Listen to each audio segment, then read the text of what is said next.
Welcome back to I Cook You Make You Bleach Your Gaming. My name is Daniel, and today we're going to be playing Space Engineers. I hope you liked the video. If you do, like and subscribe. If you do not, comment to see what you'd like me to play in the future. But yeah, today we're playing Space Engineers. This is my ship, by the way. I noticed this one doesn't have much of an interior, so we're gonna change that. Make it. First off, we're gonna take out this. Walkway. We'll have a more, or actually a better system inside of to get inside of the ship.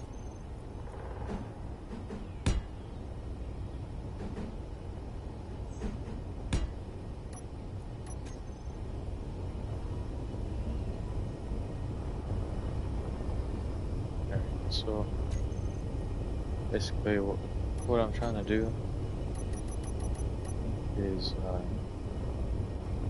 make this area down here part of the inside of the ship.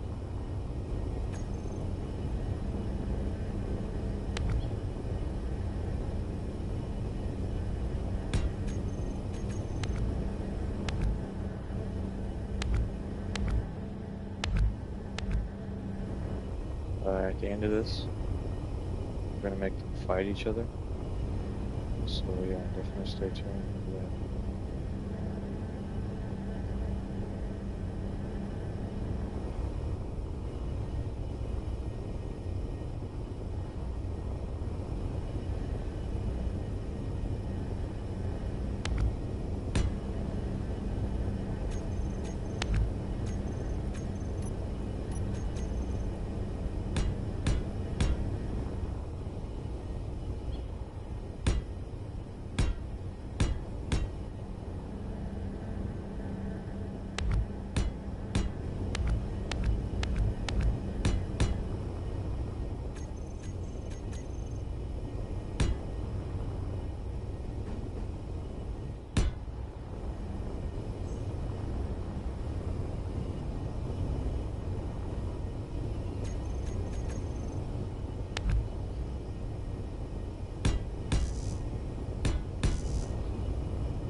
So basically these ships I'm trying to make, or modify and make, I plan on using them in a future series I plan on doing.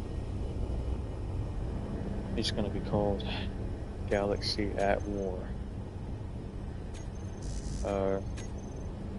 I've already started preparation on that, and if you have been watching my YouTube channel for a little bit, you'll hear me talking about it.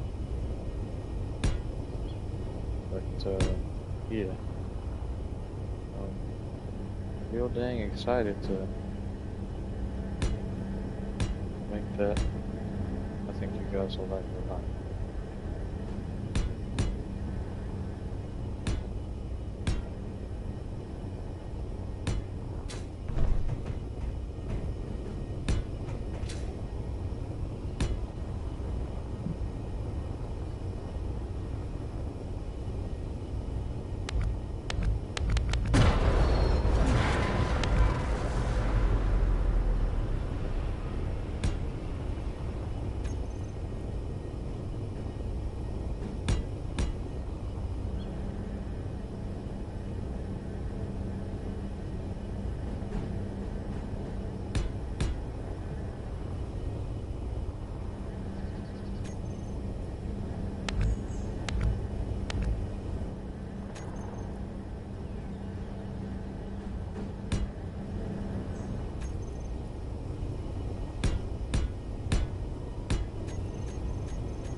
looking pretty good so far.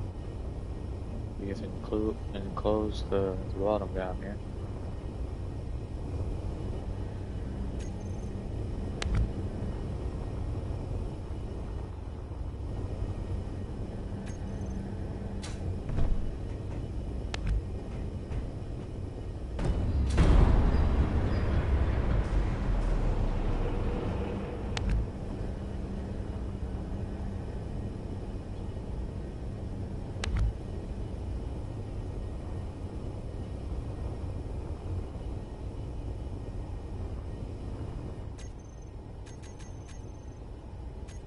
Then we put one of these.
That's nice looking.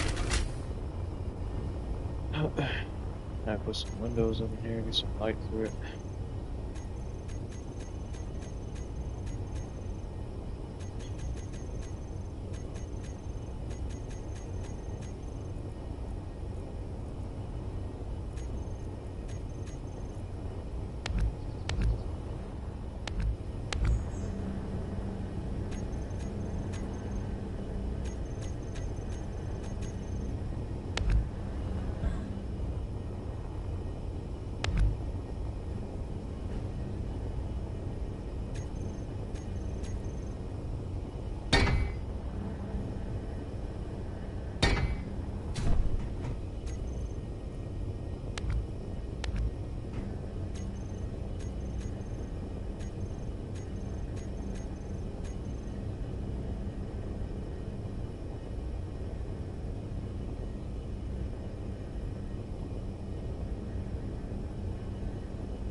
Alright, so we did it.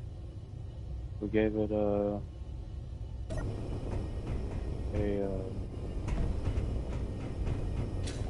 downstairs.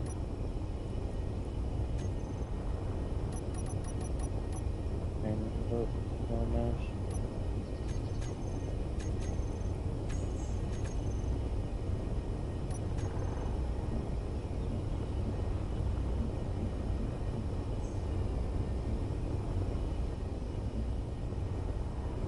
If you're wondering if I have any more Space Engineers content, I do and don't at the same time.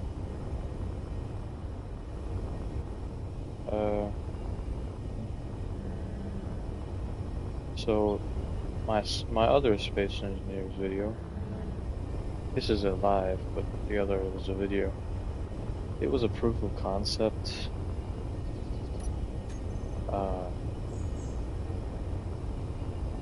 Yeah. That's all I'll say.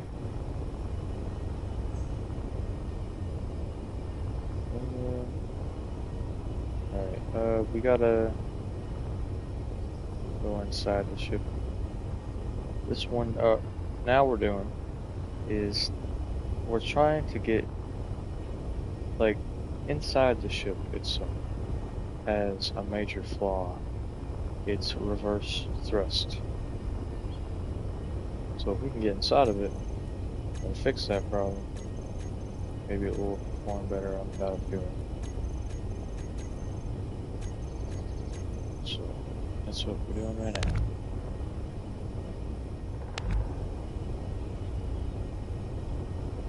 Okay. So big bad boy right here.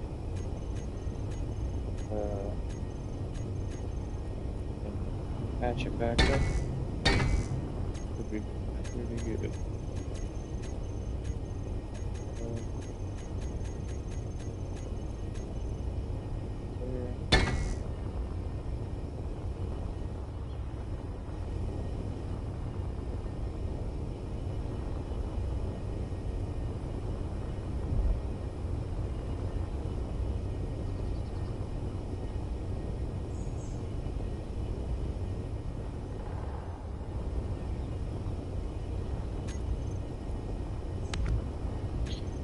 Alright, looks like we can't do that. It'll be tearing itself apart. Alright, let's just make a bunch of small ones.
That looks pretty good. Alright. Let's save this bad boy. Actually, I forgot. turns on it up here.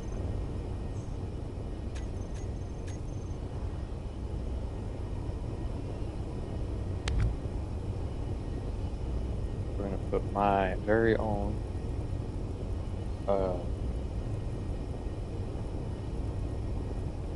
rail gun, a Falcon railgun. Alright.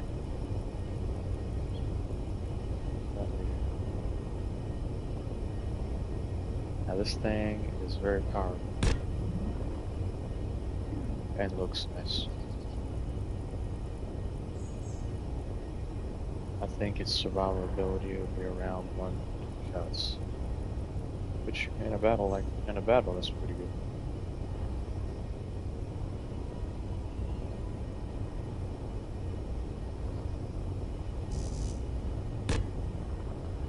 Now we're just gonna paint them.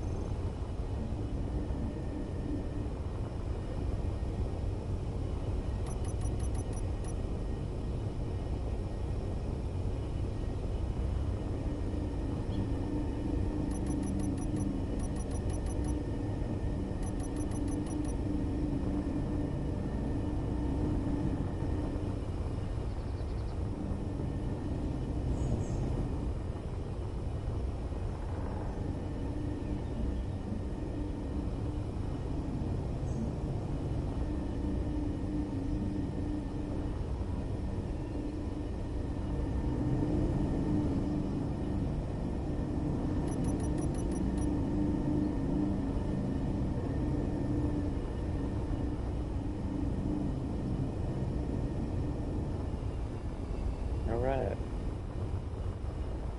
So this might do pretty well, might not. I don't know yet. Let's get this sucker in there.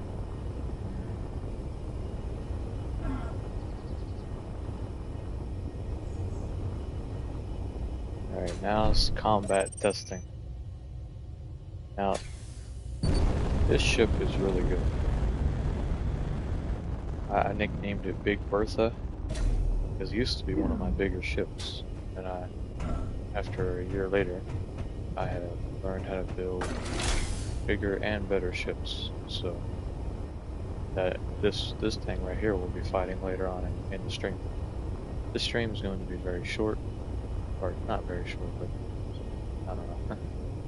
Maybe it's 2 o'clock in the morning, so I'll plan on staying up till however long. But it'd be about an hour. Something like that. Anyway, let's save this sucker. Let's change the name. So I want it to be like that. Yeah. Alright.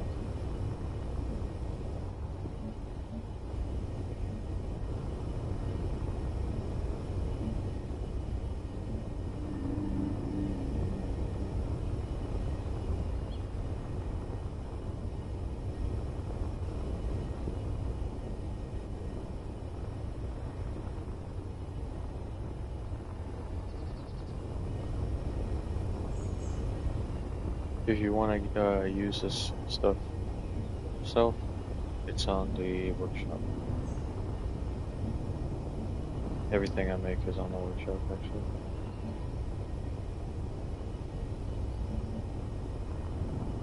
Stuff you see in this video will be on the workshops shortly.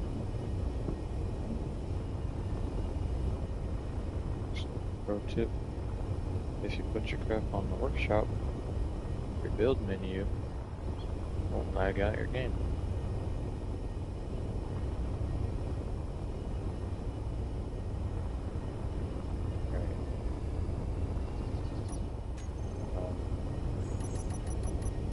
Let's color all the arrow pads.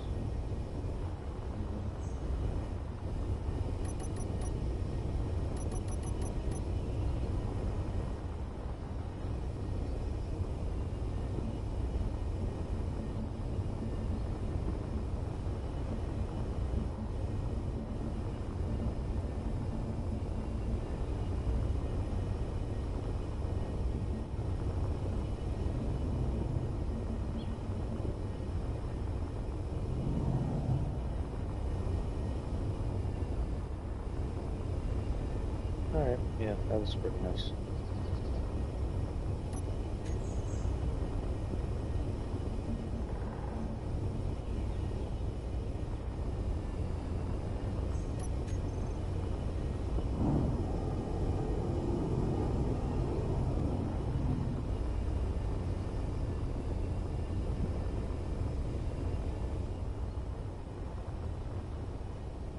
Alright, so now we gotta change the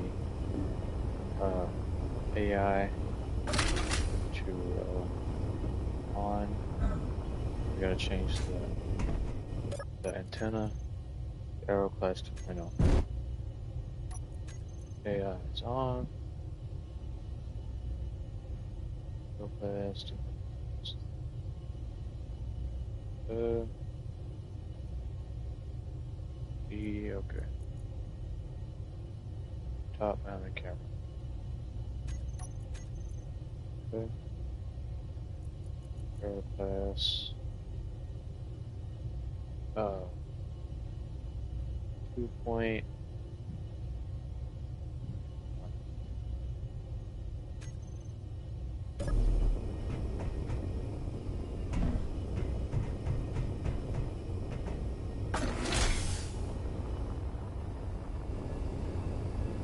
When we make a ship, we plan on making one to look like just like this. Alright, figure out how to do it. Okay. Blueprint.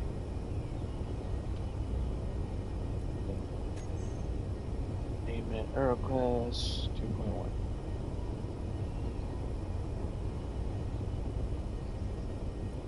And now, nope. No, we're not gonna upload it right now. We're gonna fly it.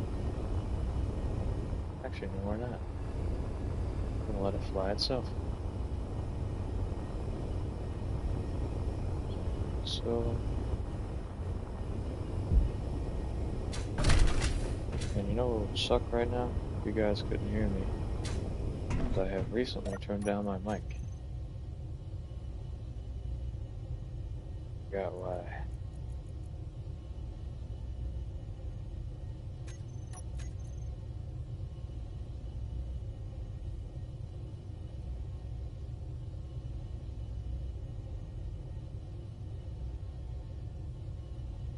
In all my ships, I like to make a turncoat protocol. It's just a cool little thing I put in my ships. I think it's cool. It makes it to where I can immediately make it an enemy if need be. So that way I can do cool custom battles and crap, which I will be doing in my upcoming series, Galaxy of War. Of course, I'll have some other people doing the more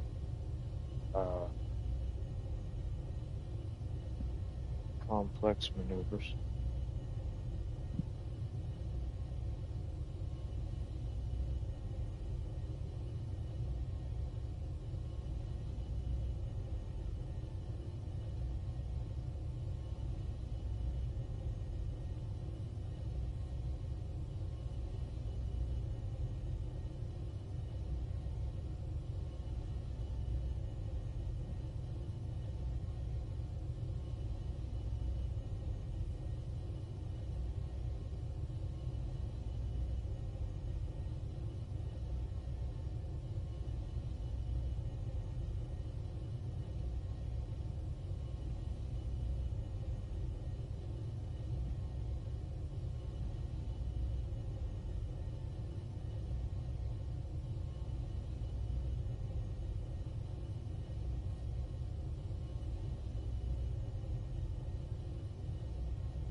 Alright, so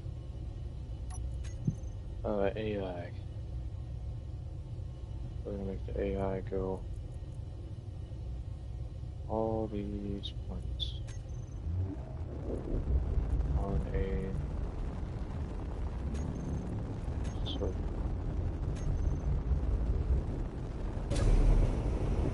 Alright, now we can see what it does. Moves around pretty good.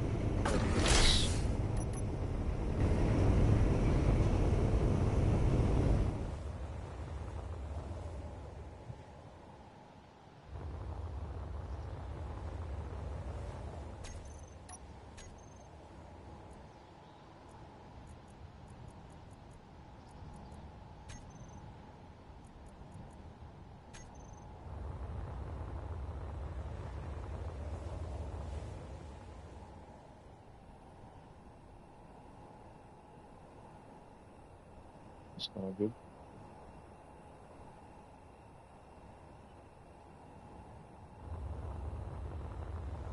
Although for a split second, I'm pretty sure I saw it completely go forward and stay up.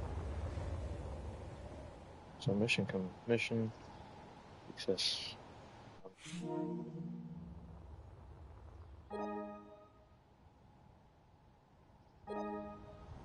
Mission success on the front. Thrusters. If you're wondering why I'm being more quiet, it's because it's at nighttime, so. Alright, so now we're gonna spawn an enemy and see what happens. It'll be like a massive starship, just be a little small enemy. I assume it will handle it pretty well. Lightly scored. Okay.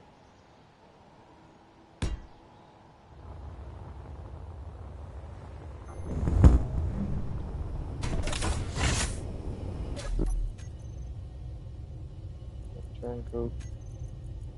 Okay.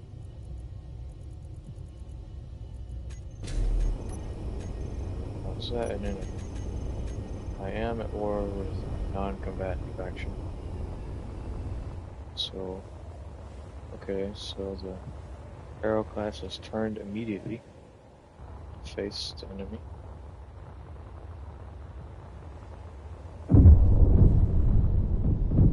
The railguns are already better than before.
They finished the battle.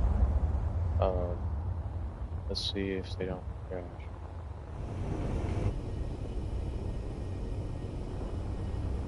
Because if you didn't know, they always fire at the front first. It looks like our idea worked out pretty well, actually. And I'm pretty sure he will return to his assigned course. Okay. Beautiful. Beautiful. And he's barely damaged. Let's check the wreckage of the other ship. If you could call that a wreckage.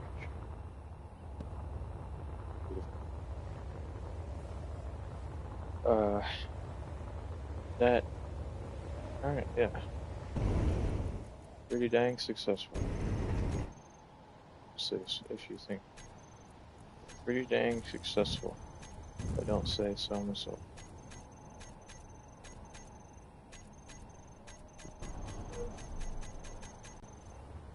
Alright.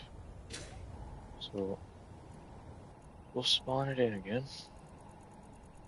And then we'll save it for real this time.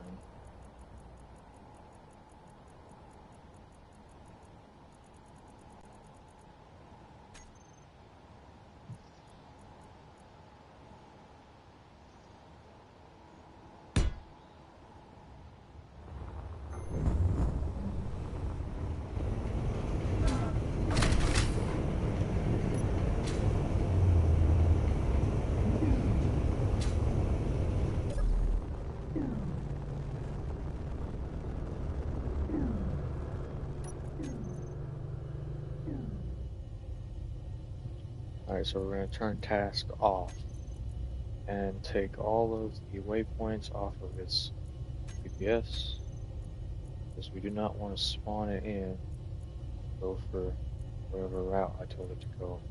And I built the thing. So then you'll be spawning in ships, and then all of a sudden they'll be going whichever way. It's never good. Alright, so yeah, behavior on. Let's raise the speed about 80. That's good. Alright. Now we can save it.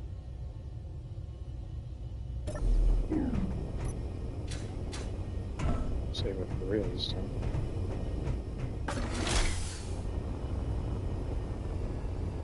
Notice the railgun turns died really fast. That's all good. Told you it only lasts for like 1 or 2 shots.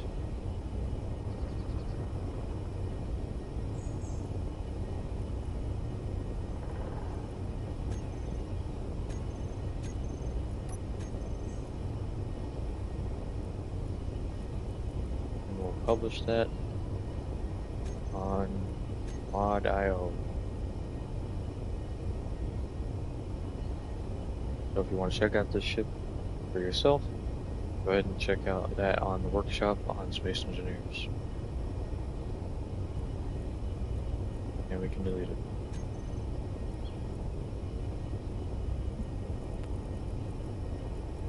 On the workshop, should it be here? Not, yep, right here. Alright. At the moment, we are going to drive it way up in space. The massive space battle. See how good this thing can survive.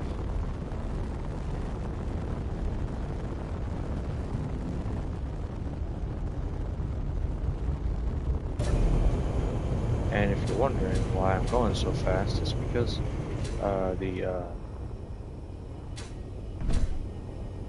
I have a speed mod on the game right now. So that's always cool. The regular game speed is about 100, yeah, just 110. This mod makes it 100. It makes it like 300, I think. Something around 300. So we'll spawn in 2 of these bad boys. Actually, no. Spawn in 3 of them.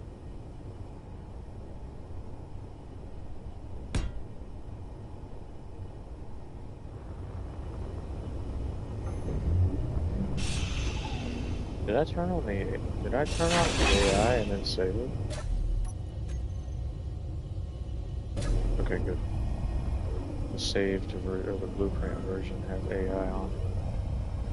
Some people they get ships off the workshop and they don't understand what the frick AI is all about. And then they beat it thinking, oh, this ship don't work, it don't move. Because the dang AI is on. Stupid.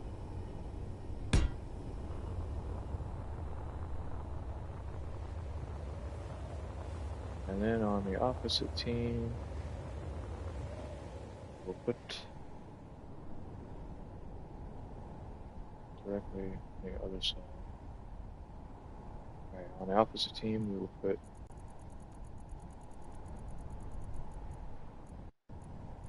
this sucker. Yeah, these things are gonna get obliterated. Or the ship's gonna get obliterated, who knows? The goal is the ship getting obliterated. Seeing how long it can last when the enemy is far stronger than it itself.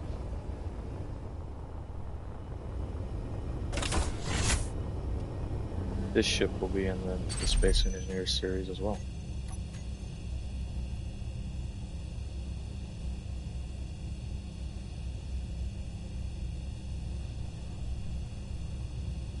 Last series did not have a turncoat protocol on this.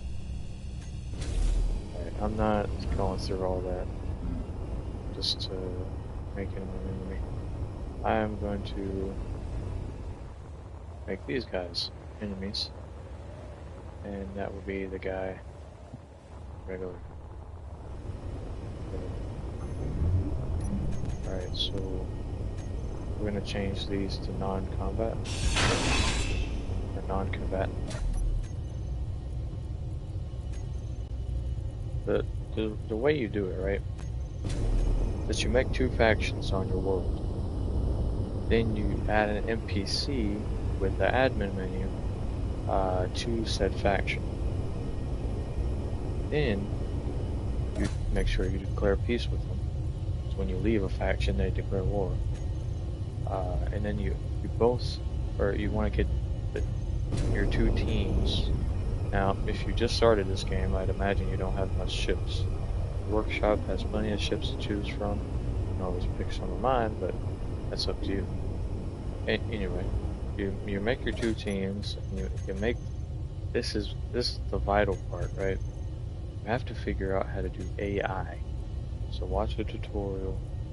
It'd take like 30 years if I taught you on this stream. I'm tired, so I will not be doing that. But anyway, so yeah, you gotta set up the AIs and then see how those are, see how those say 3 neutral signals. It's because it's in non-combatant faction now. This one's on my team, Empire of,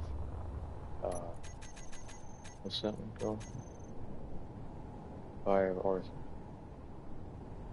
Then you have the Republic of Nova Prime. Anyway.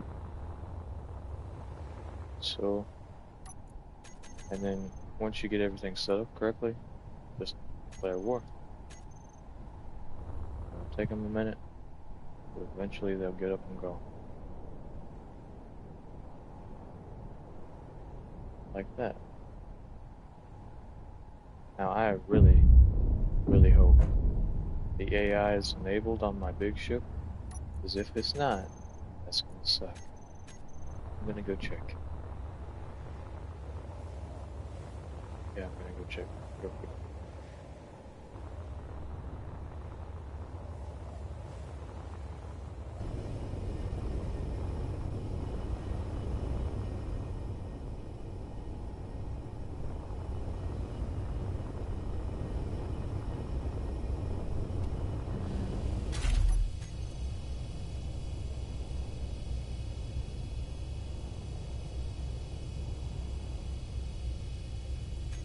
It definitely is on.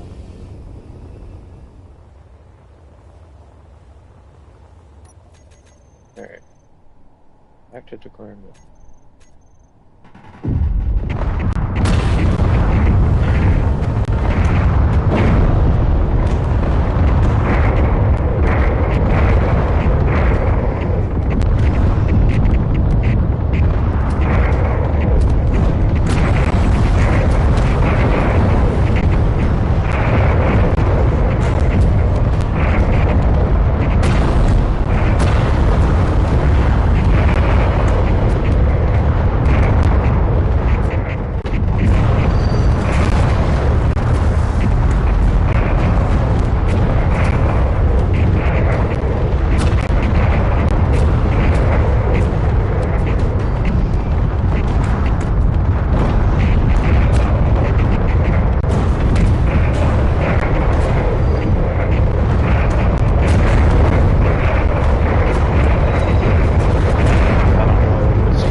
Alright, so that was not supposed to happen. I'm kinda aggravated.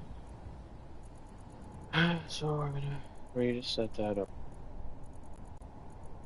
Use a different ship this time. I guess that one needs to be tweaked a little bit.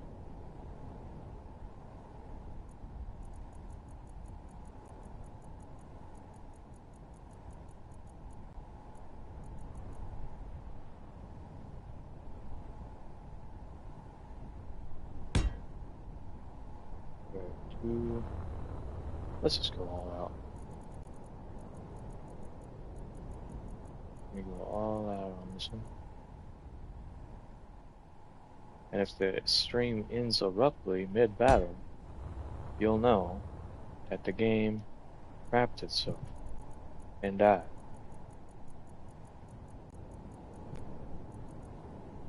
AKA the error, because there's too much stuff.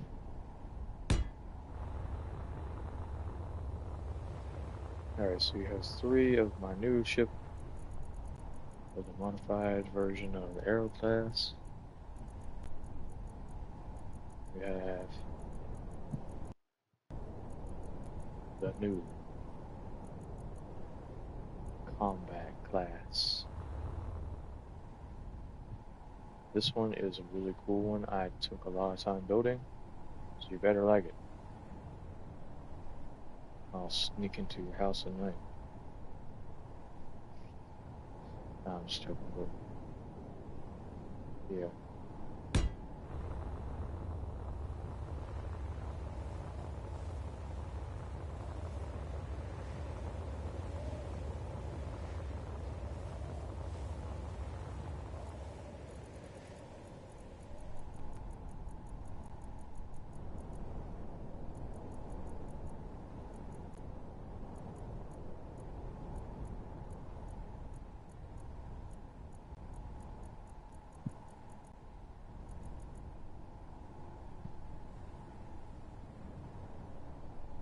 Might as well add the old diamond class.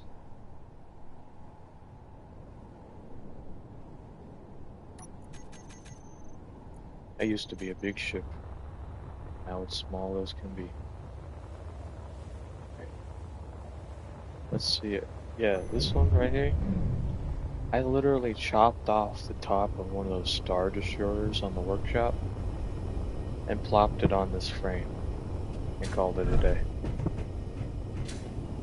That's why it looks so, like the bridge is so big. It's because you're not hallucinating. It is overly nice.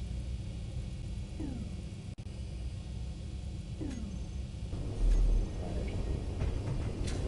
And we will change the other one to non-combatant, and then we'll start the fight.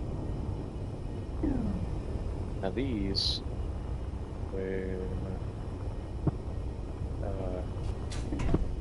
does this have AI? This is a very old ship. I don't know if it has AI anymore.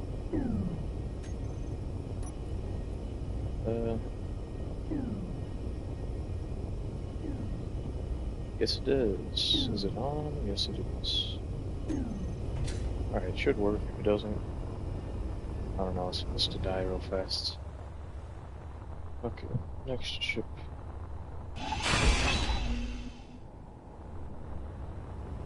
I haven't finished the interior decoration of this one. Okay, this one is another one without non-combatant. What the frick? Let's do it ourselves. It's a stream after all. It's supposed to be long.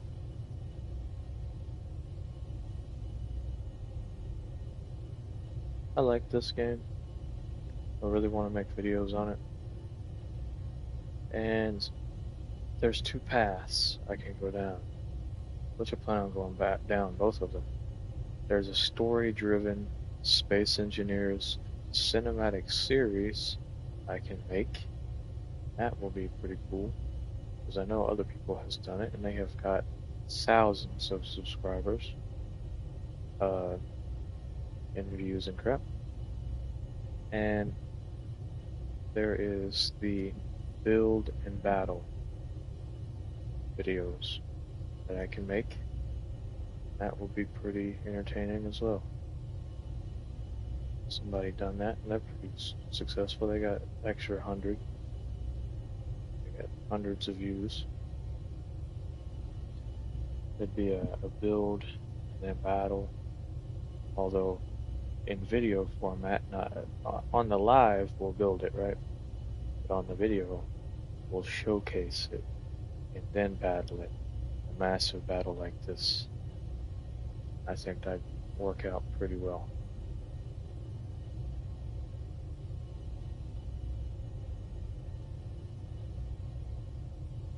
Imagine if I was muted the whole time. That'd suck. Really bad. If you haven't watched it already, I really suggest you go and watch my Star Wars Battlefront 2, the old classic Battlefront 2, Galactic Conquest video. That was pretty cool. I liked that game as well. All these ships that I have built are in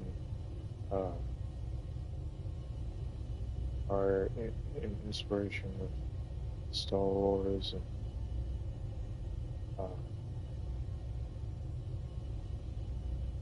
and all those sci-fi movies.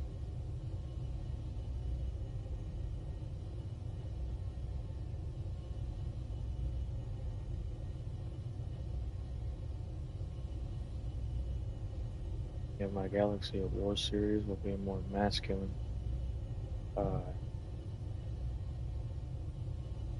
Star Wars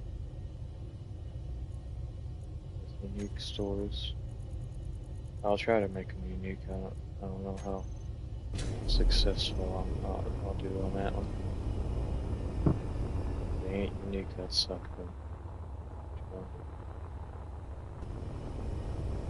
Alright, so let's hope they're close enough to detect one another.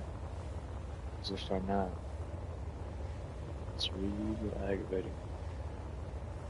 Okay. Probably gonna error in this battle, just saying. With that said, let's start the battle.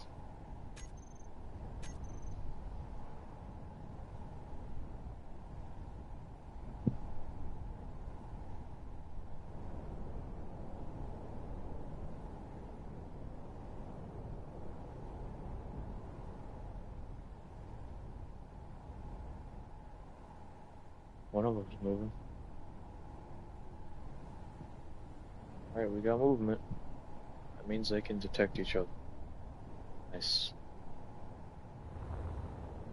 Oh, the big ship is moving. Oh.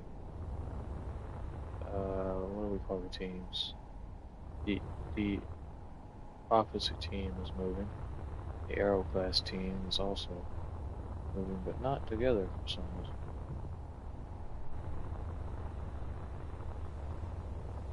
Guess we get to see what 1v1 on that would look like. Railguns hit their target. Nice, nice.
Yeah, I feel like it's about to error.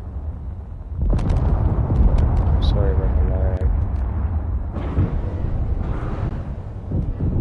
Maybe on Space Engineers 2 will fix the lag issues. But I doubt it.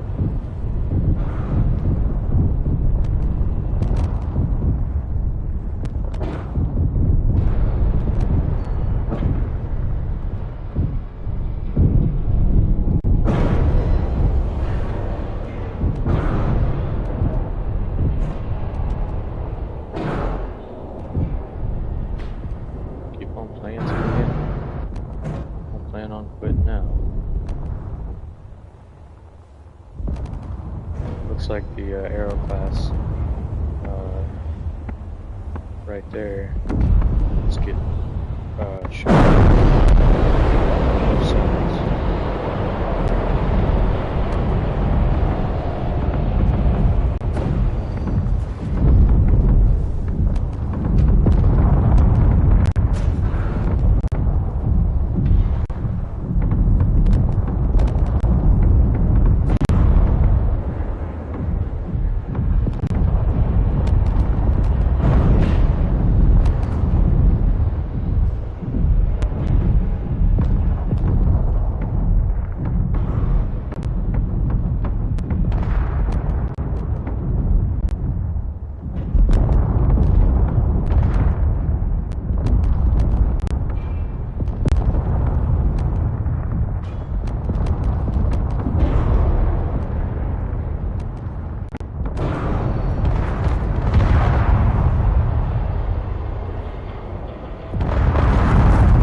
Please don't lag out.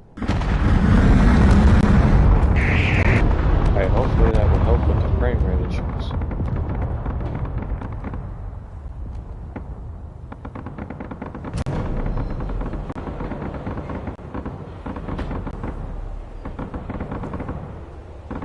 Let's see if this ship even is good enough to roll up the battle.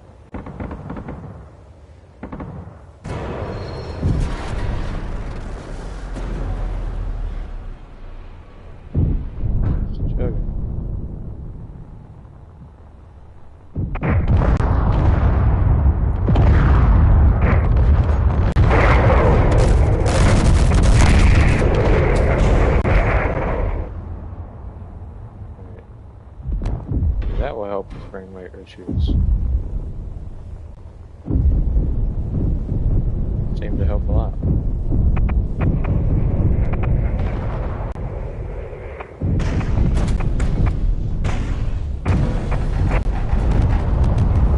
If they can bring down the Titan, that is the combat class, I think it was a good modification.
else would do.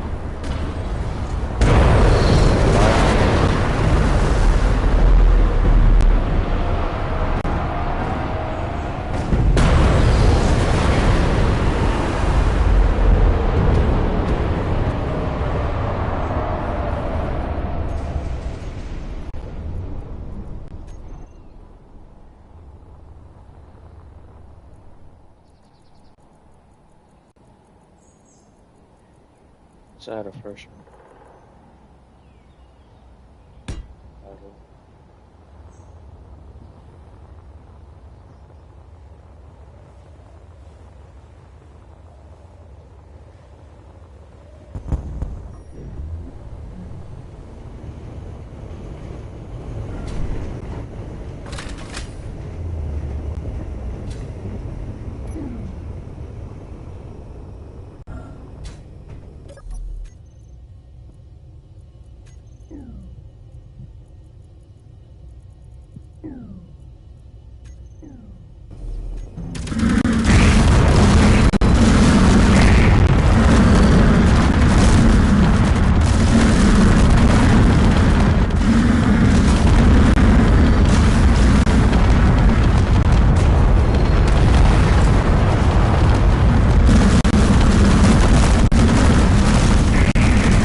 Alright, so after about like 30 minutes, finally done deleting crap.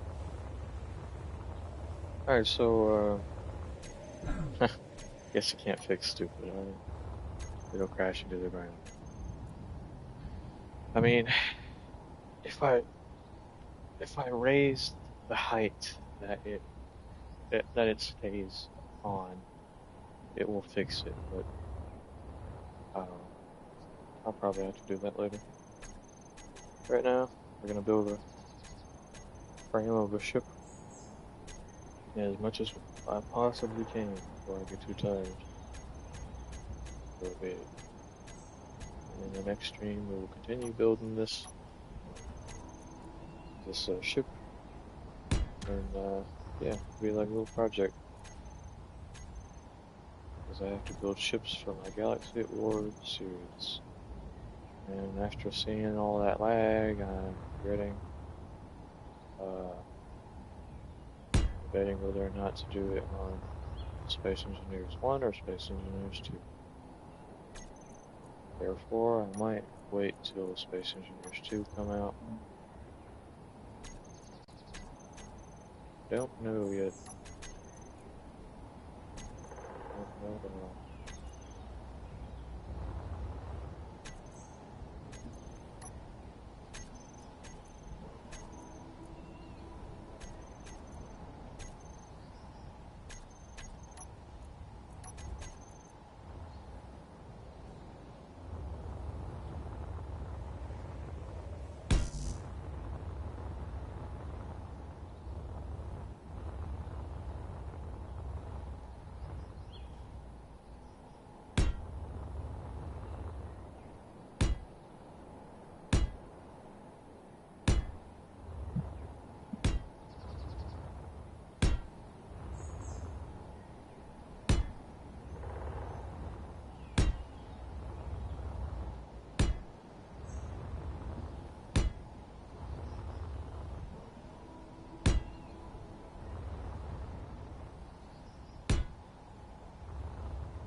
Alright, so this ship. Oh, forgot to tell you. See this thing right here? This yellow thing? This is how I build my ships. I don't know if you build them like this too. But yeah, I'm put a landing gear down there to lock it in place. Then I get it all elevated. Then I build the frame like so. This is how I build ships. I don't know how you guys do it, but I like to build them this way. A lot easier for me, at least. So that way I don't have to do whatever. Just simply place down the do the do.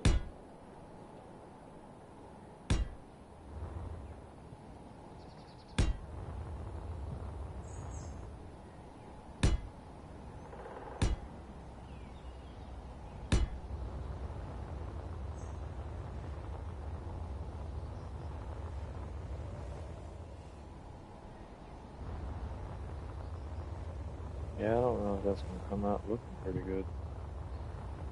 That's gonna come out looking like dog pot. Kinda looks like one of those rebellion ships from Star Wars.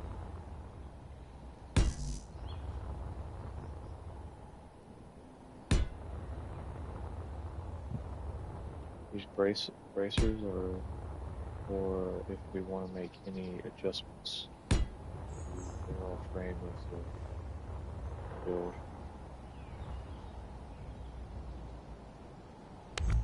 Like that. And then how much is it? 1, 2, 3, 4, 5.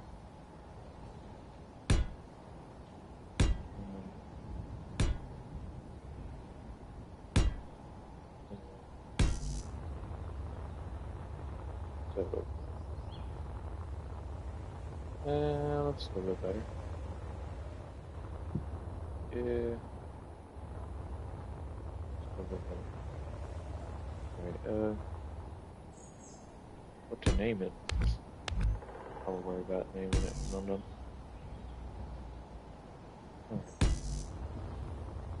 So the back needs changing.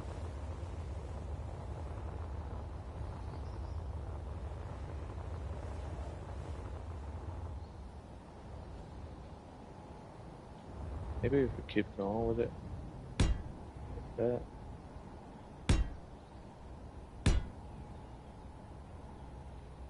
Give it some wings. And then, those wings are too long.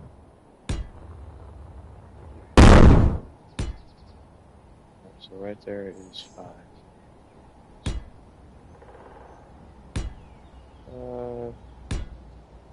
Again. Alright. So we gave it some wings. Maybe if we like that.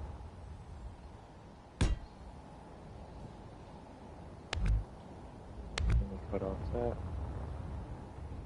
And that.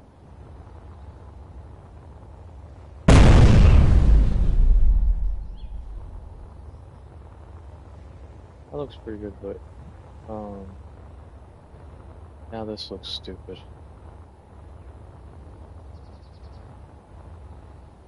Let's cut this off. Let's make it more square-like.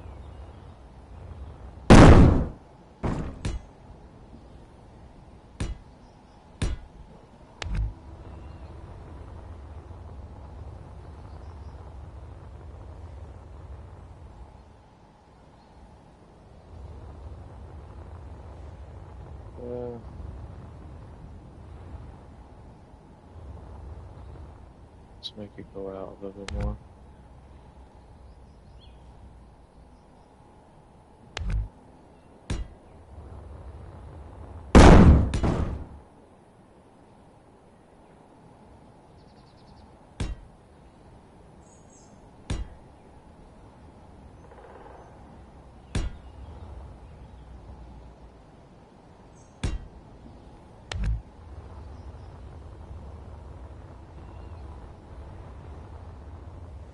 And let's round this corner.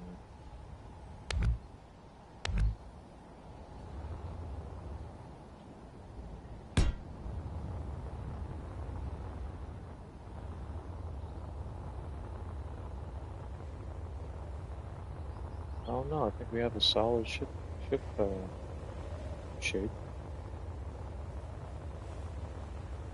It's actually looking pretty nice.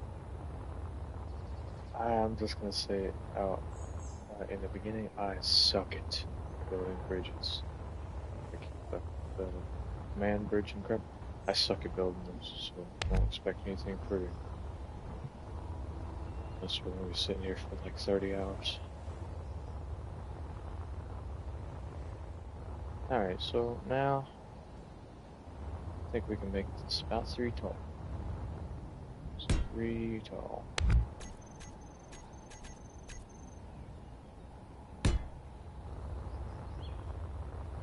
And if you have played Space Engineers before, and you're watching this after the fact, I extremely suggest you tell me how you build bridges or build ships in general in the comment section.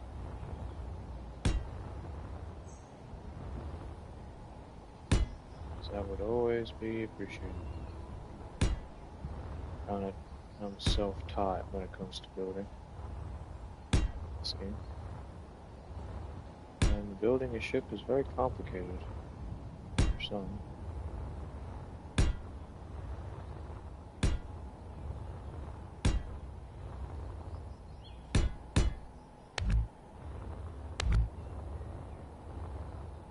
Rookie Man played this with me one time. Wanna see what he built? Who are you? He built this thing.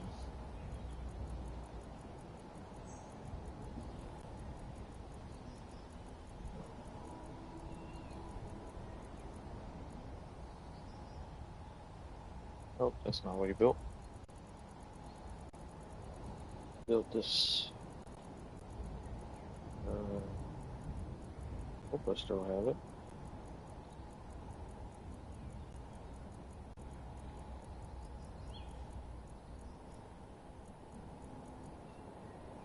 Okay, I guess I deleted it.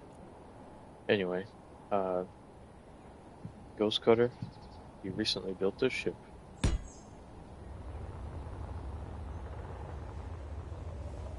You recently built this ship right here. Yep.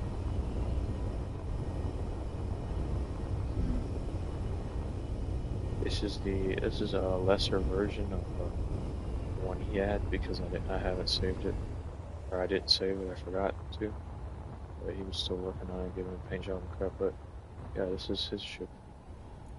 Spent a lot of time on it. It looks pretty cool. It's called Deacon's Frigate.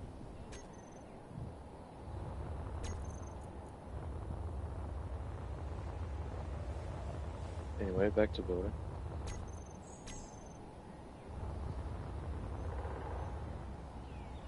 Oh, you want to see something crazy? Yeah, let's do. Alright, so this was my first ship. It's on here. Get my closest ancient relative to our new ship.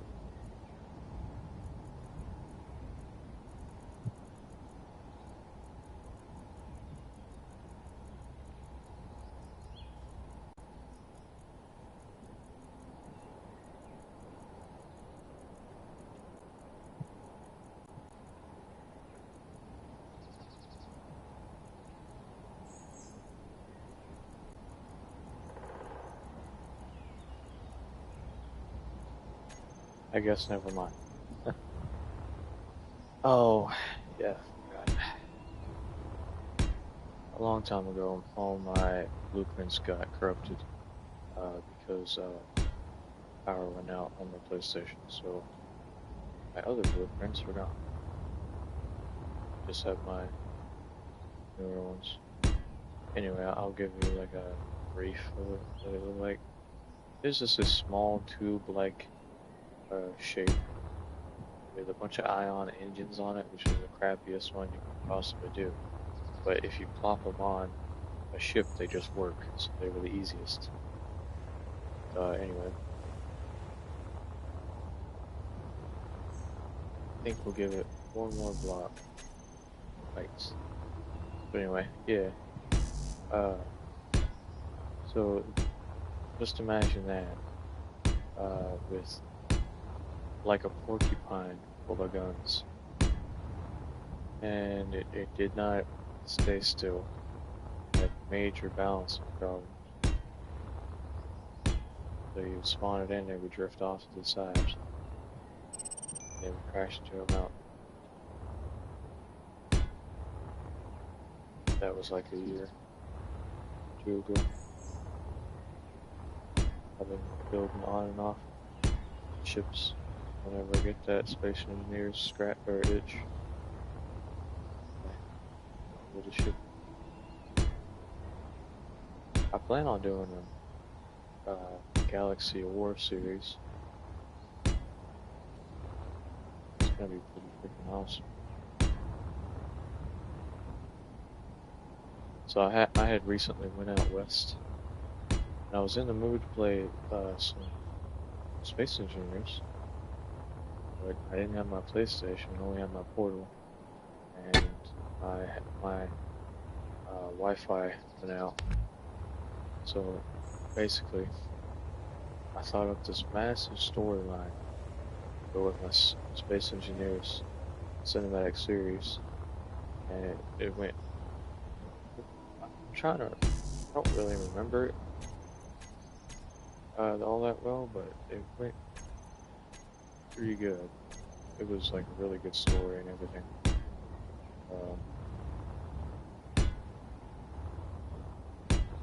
I think in the beginning, it was like I was gonna explain it all with AI voices. So in the beginning, there of the story, around the Cold War, Uh, the race to get to the moon was not the end of the space race.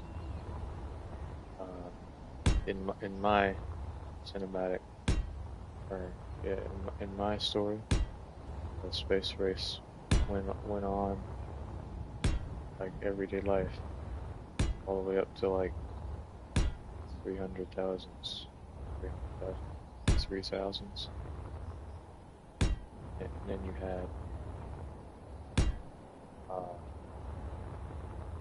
people colonizing the stars, all the way up to about 4,000s, and along in that time they realized that alien life existed, and their names were the Kree. And you know what they do with that alien life that they find? They try to eradicate it. So they destroy their home world with a super weapon. That's like a million times stronger than a nuclear bomb. And the Kree, they leave the galaxy. They think they're dead, something like that. They fade off into legend. Well, anyway, the story progresses about 2,000 years by now. Humanity's looking pretty good. They got planets all over the place. They got a city planet like Coruscant, which is called Nova Prime. Yeah, they got a city planet called Nova Prime, and they got a couple prime planets which are highly inhabited by human planets. Very important, like growing food, crap like that for other planets. So they're very important. And so these prime planets, they basically are the backbone of whatever government there is at the time. This all can change, by the way. So, and don't call me a massive nerd for thinking this up. I'm trying to make a story because I've seen some dude have thousands of subscribers, and the only thing he does is make cinematic Space Engineers content. But anyway,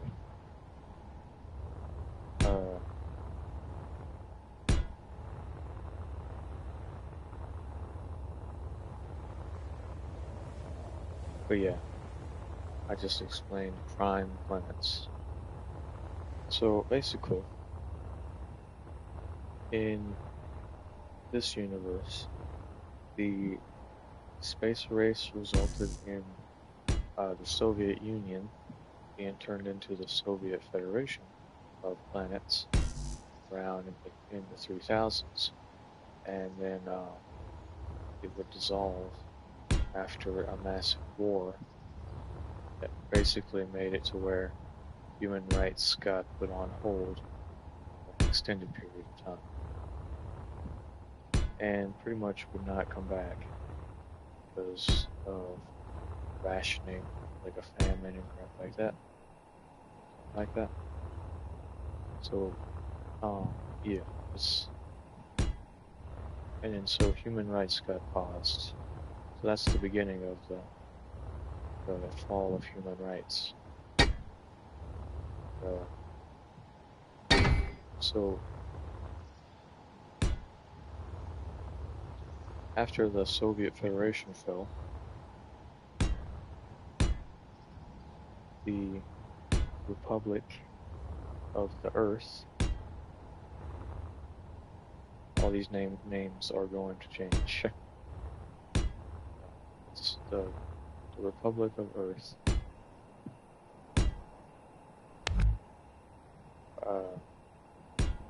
Banded together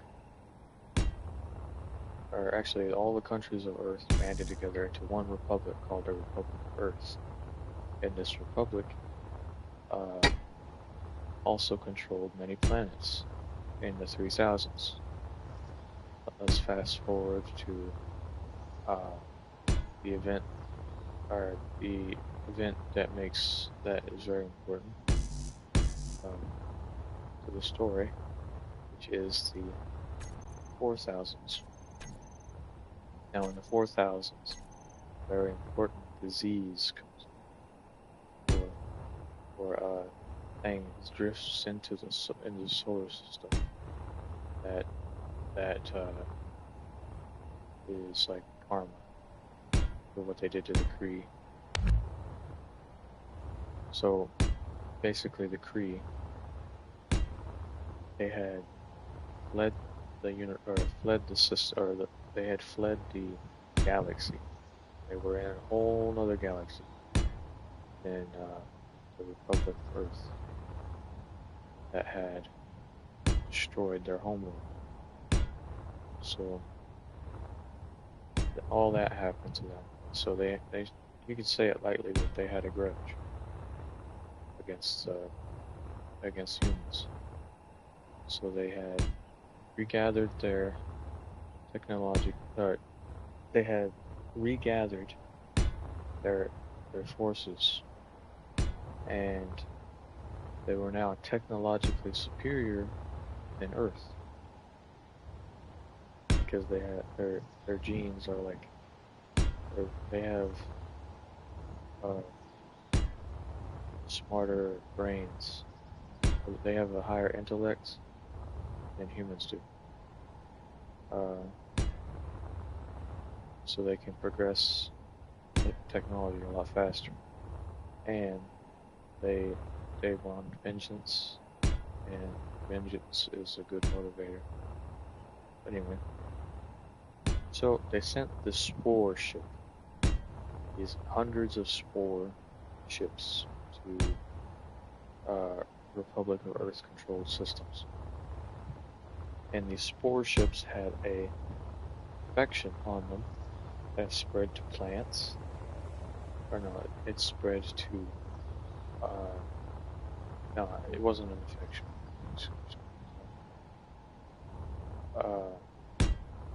I'm remembering it. That's all I'm saying.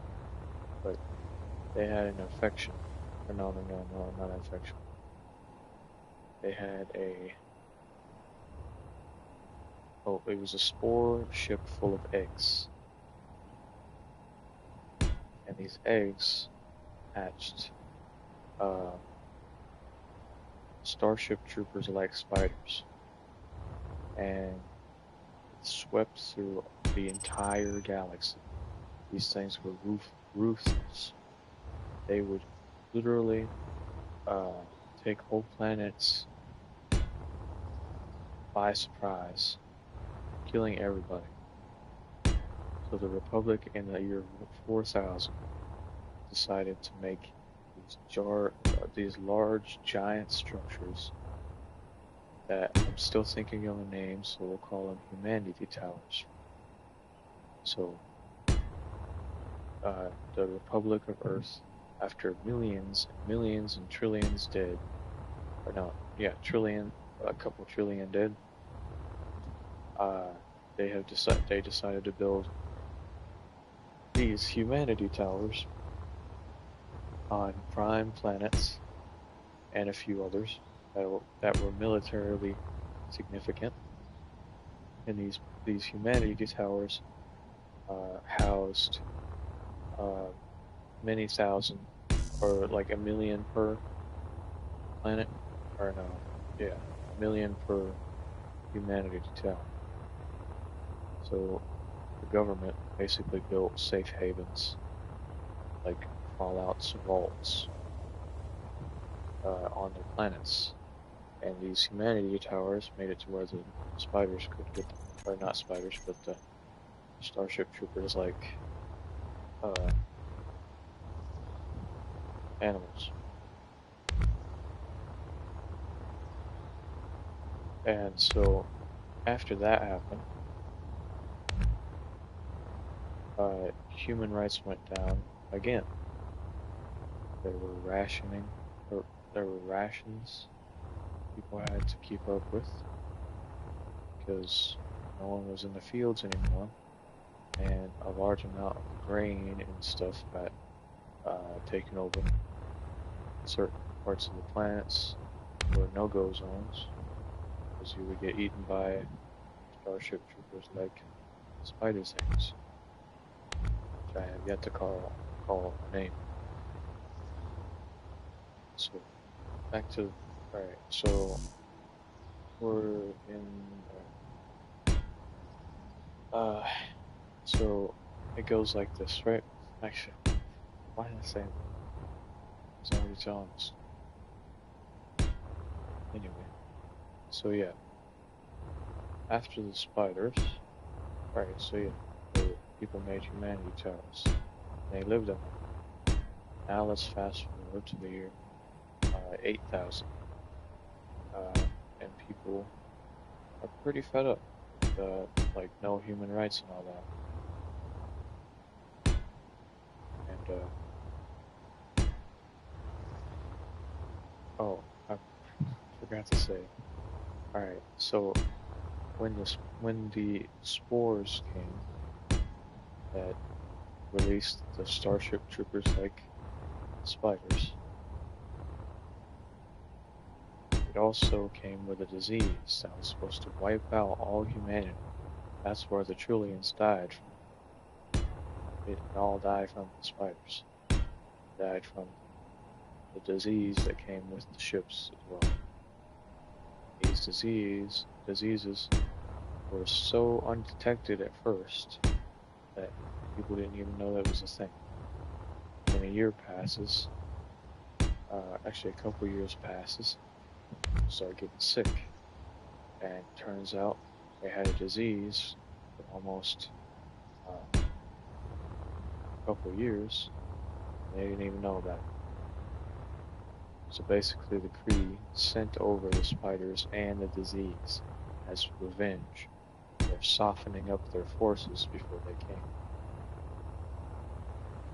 So now, in the time, or people, or so after the year 5000 or 4000, people had to stay in their spacesuits. There was these suits that were kind of like spacesuits, only they kept you alive, and they were kind of like hazmat suits. They were jack of all trades, made by the best scientists there were, and they were just distributed evenly to everybody. It's a household spacesuit, every freaking household. Everybody had to wear it, even in your own, will die. And that is a gameplay reason why I'm doing the Space Engineers series, so it's a gameplay reason. Because you can't actually get out of your spacesuit in Space Engineers, so that's a good logical reason why everybody has a spacesuit in my series. Alright.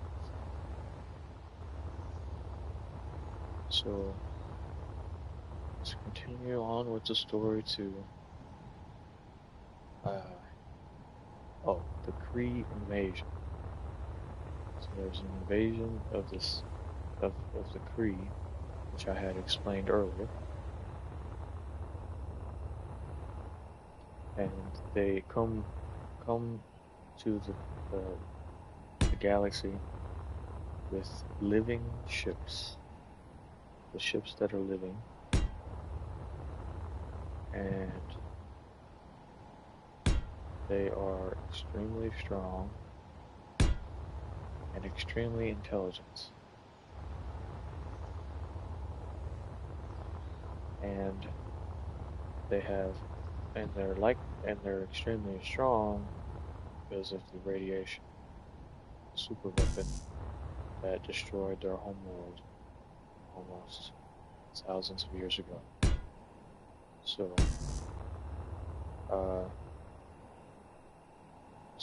they're really, some of them are smart, comes with the radiation.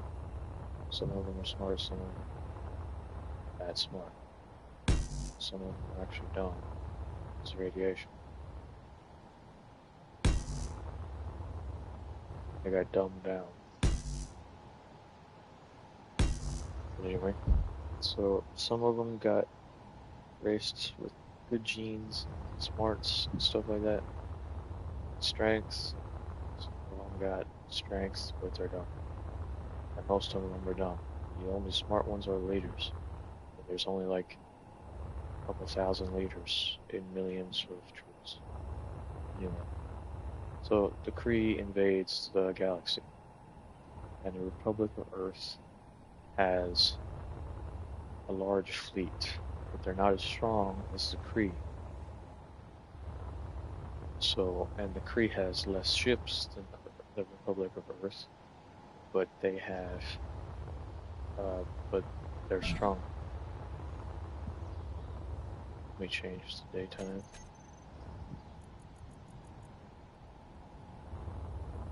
Like I was saying. Alright, so back to what I was saying. So, the Kree end up getting defeated somehow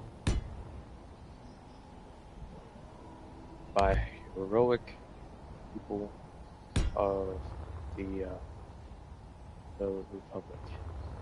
And these people, they get granted the highest roles in society, the highest ranks in the military if they choose. They get everything they ever want. And their families get everything they ever wanted as well. But furthermore, these people are now in the elite because they saved everybody. They're the hero of the day. But cold-blooded killers actually giving heroes or giving regular soldiers highest order of power ends up making people corrupt. Stuff like that. And by now, it's like a police state. There's almost basically no human rights. Everyone is suffering. People die of starvation just because the overseer or the regents or the commanding regent of the Humanity Tower wishes so because of the food situation. Makes people die in the thousands, like the movie Snowpiercer. If you haven't watched that, I suggest you go do it. It's Chris Evans in it. Or he did all, or yeah, it has Chris Evans in it. Really good actor in my opinion. But mainly because my favorite superhero is Captain America. But we won't open that can of worms. But anyway,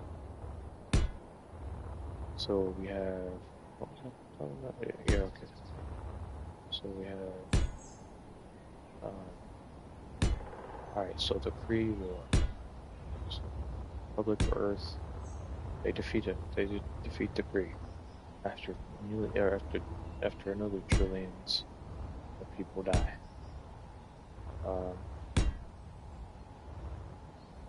So that happens. And in order for the soldiers to not rebel and take over the Republic, they're given the highest titles crap of the whole Republic. So they're super fat and sassy.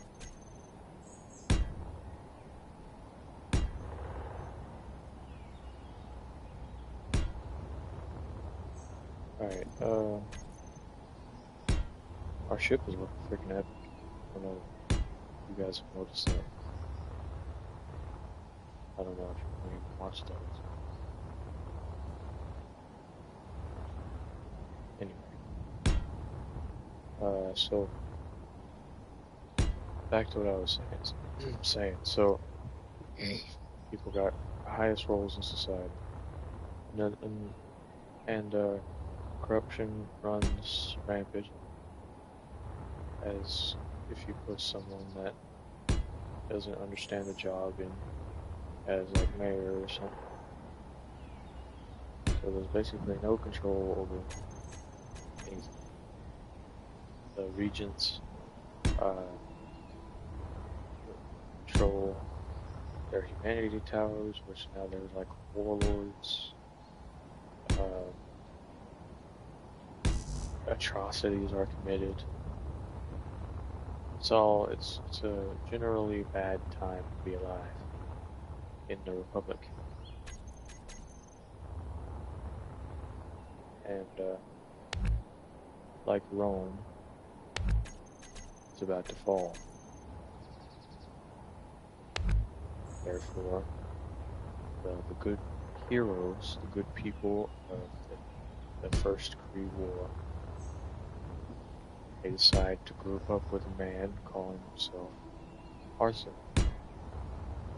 They're inspired by, and that name inspires them because the only book of literature they have ever read in their lives was old texts of the medieval days, Earth. Because everything is extremely censored. Thus, barely any human race. Anyway. So yeah, censored. So they want a King Arthur in charge of the Republic. That was their plan at the time, to have a new person head of the Republic. But Arthur had bigger plans. He was a master manipulator. He would manipulate anybody to serve his own goals. And in the beginning, he was a very good person. But then, as power does, corrupts people. And once he tried to take the Republic by force in a coup that was supported by his supporters, and it failed miserably. He barely got out with his life, and got out with a couple of ships. But he had a very big propaganda machine. So they spun the story across the galaxy, made it out like he was the good guy in that situation. So now you have a galaxy that are sympathetic to your cause, wishes everybody what they ever want to get what he wants, which is total domination of the entire galaxy. He wants to be a ruler of all of them.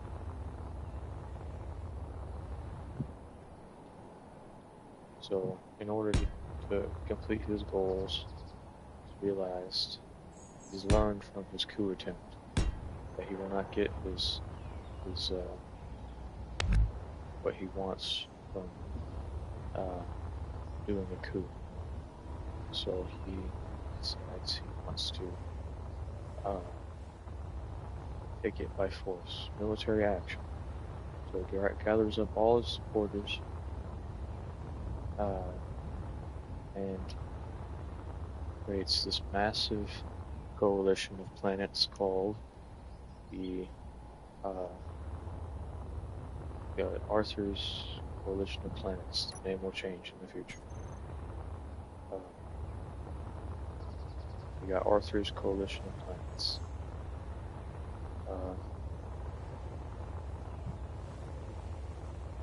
So Arthur's Coalition of Planets.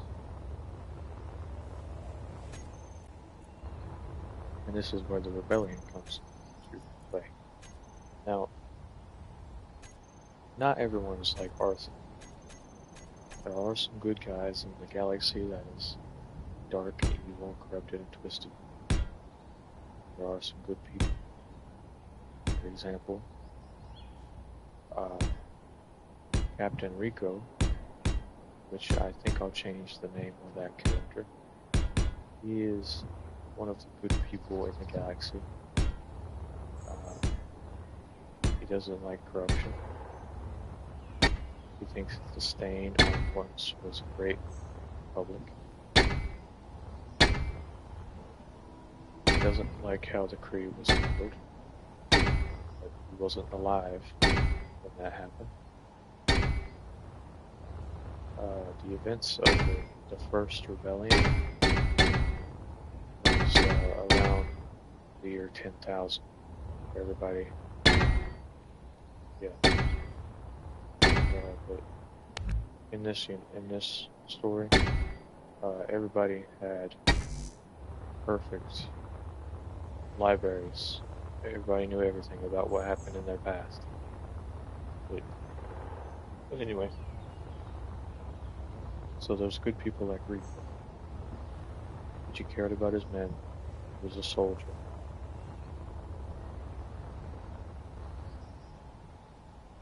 No.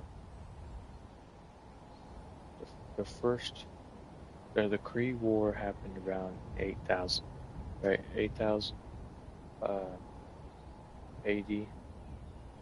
And then Rico and Arthur was in the Kree War, fought in the Kree War. So the year is 8,000 AD.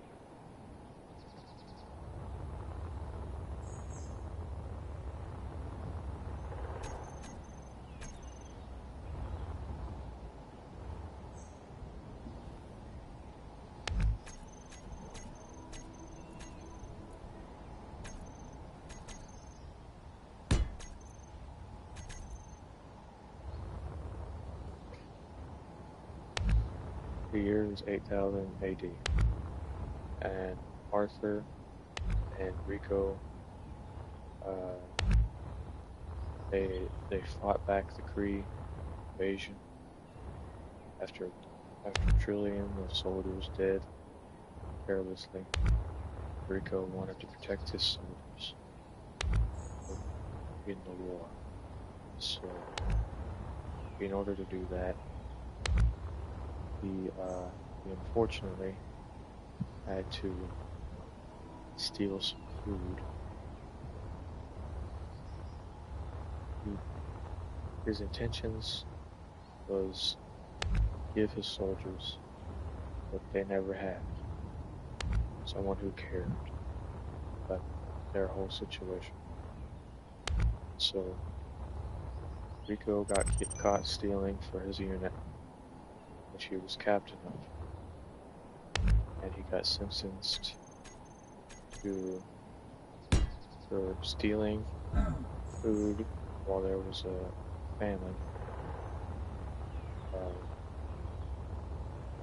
Got sentenced to be in a prison that was like a cryo prison.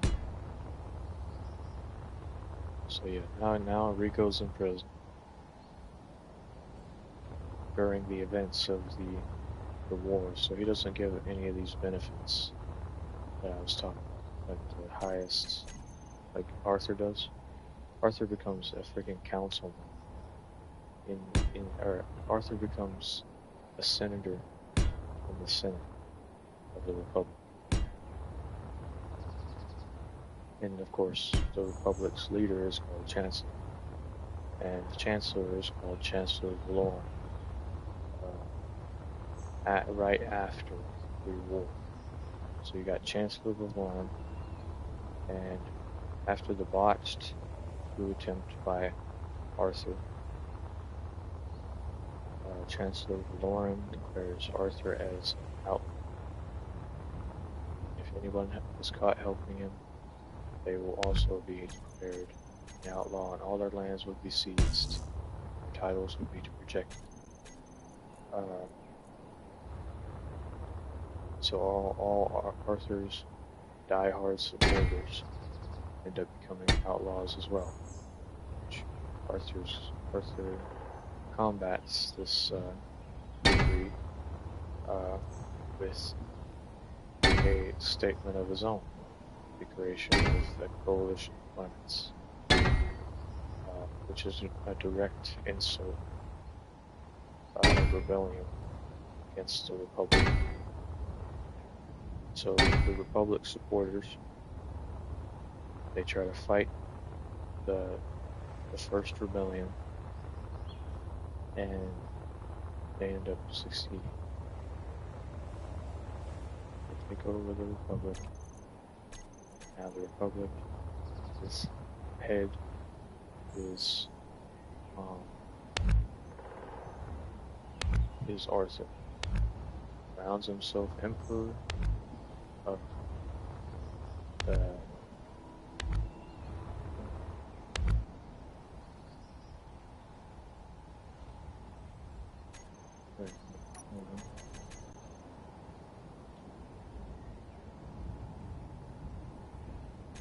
Alright, right now it's marked down as Emperor of Arthur, or the Empire of Arthur. I plan on changing that in the future. The Republic is actually called the Republic of Nova Prime, so that's the capital planet of the galaxy. Anyway, the first rebellion, they succeed. Arthur becomes the Emperor of the galaxy. The Emperor of the galaxy. He has all the control in our entire galaxy. What he does with that control is restrict some more human rights while he's at it. Makes it to where it's extremely hard to even do anything. So that way he can do his thing and no one will ever rebel against him. Because the Republic, after centuries, thousands of years, the Republic after the Kree War was a battered, broken military and society in its entirety. Arthur, now Emperor,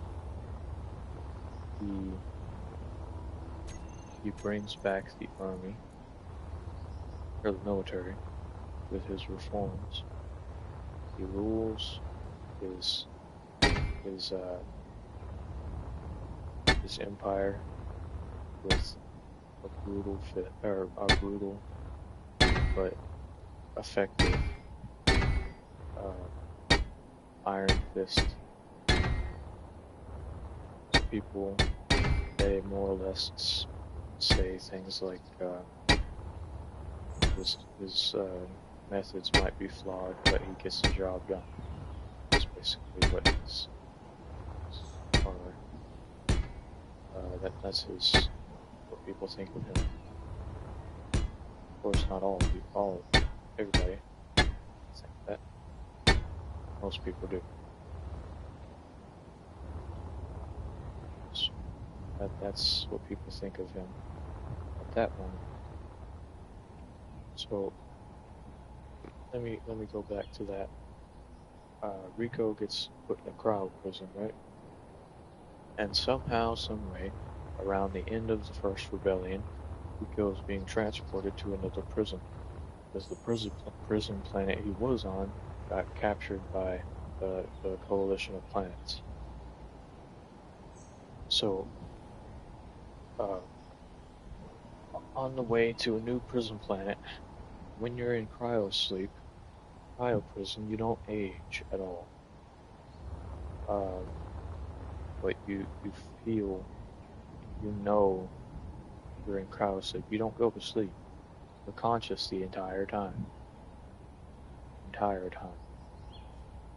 So, after the fall of the Republic, or just before the fall of the Republic, Arthur gets put in a ship on transit to a new prison planet, and that ship gets blown out the sky, or blown to bits by a heavily armored patrol, scoping out another planet to sack for the Coalition. And the massive prison carrier, which is a prison that flies. It's a massive Star Destroyer. It's taken down by the Coalition, or the heavy patrol lines, I just said.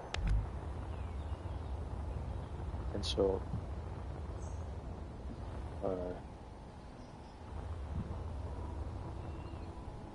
it gets taken over, or taken down, in this place.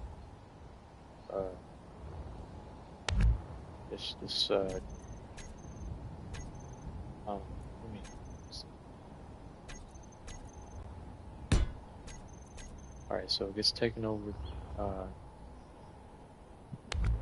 This video will be a reference when I finally do that series. The prison dreadnought gets blown out the sky over a desert planet. This desert planet used to be a prime planet,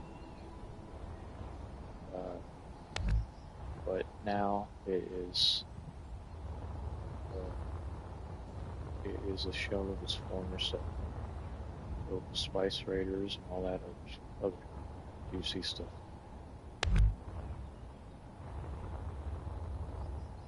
Now this planet's name is called Terra Prime, and it's been war-ridden for as long as the first rebellion has ever happened. It's been filled with full of everything you could possibly imagine went wrong with this planet, and now it is. And the events that the ship crashes on the planet, it is a desert, void of any plants or animals. It is on the outer rim of the galaxy. Anyway, so Rico's ship goes down, and the power source is damaged, but not so damaged to where Rico's cryo part isn't powered anymore. All the cryo parts are powered. So Rico stays in cryostasis thousands and thousands of years, fully conscious of what's going on around him.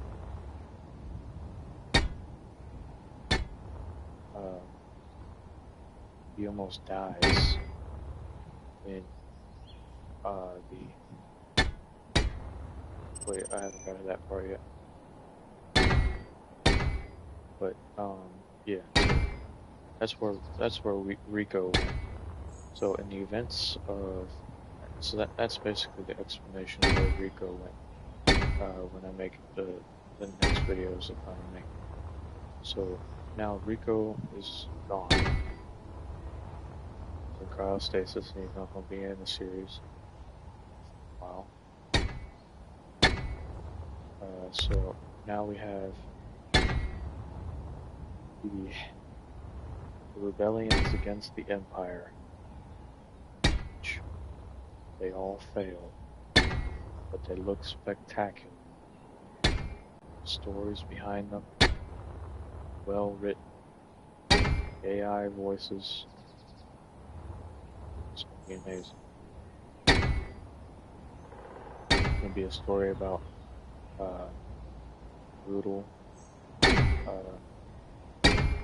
brutalness, betrayal, all the spicy things that everybody likes in their stories. But anyway, so yeah, that's what that's going to be about. And then Rico gets found thousands of years later, the year 10,000, and by now Arthur is long dead, and his sons, his way forward son, or his great, or no, his, I don't know, somewhere on down his family tree, his emperor now is extremely incompetent. Does not know how to be an emperor. His brother was supposed to be emperor, and he got killed in a riot of one of the Humanity Towers that he was supposed to be visiting to boost that he was supposed to be visiting.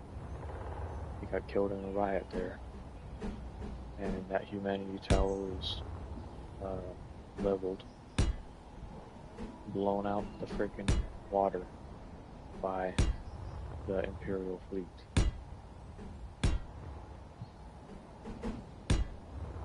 So now there's a new emperor in the galaxy, which is the brother of the emperor that got killed in the riot, which I do not know his name yet.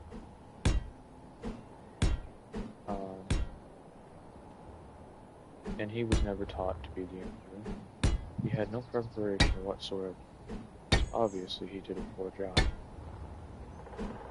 But as of the time period, he knows how to be extremely brutal. There's space racism against the certain classes, social classes, not against skin color, not risking that, but against their classes, like lower classes, higher classes, the elite, stuff like that. Only in my story, there would be more like a feudal system, like peasants and nobility and crap like that. Oh, and when the Empire took over, they dissolved the Senate. So there is no Senate, speaker of the people anymore. It's just what the Emperor says, what goes.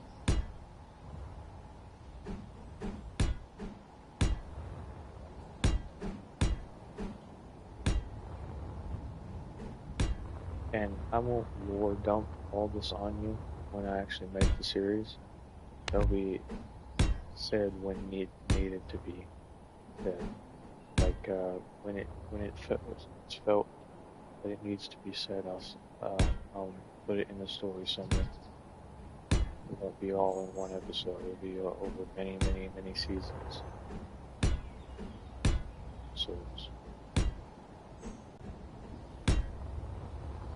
But anyway.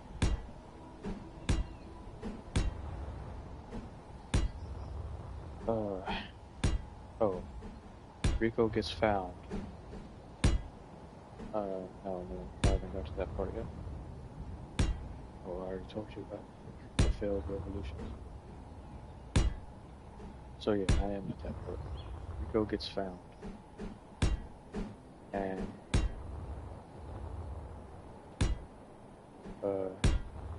by then, the unprepared emperor has had some time to gather to advance his leadership skills. Now he is a somewhat confident leader or emperor. But the people still don't like him. Because the way he got somewhat confident is favoring the rich over the poor, or the peasants over favoring the nobility over the peasants.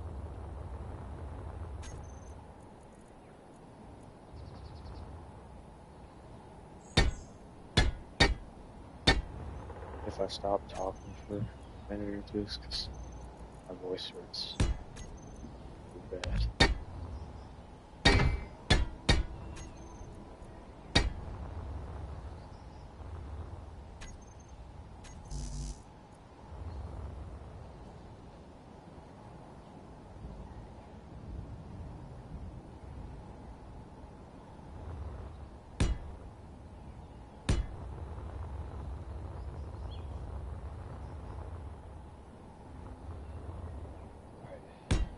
So, this is oversimplifying this entire series that I had thought of.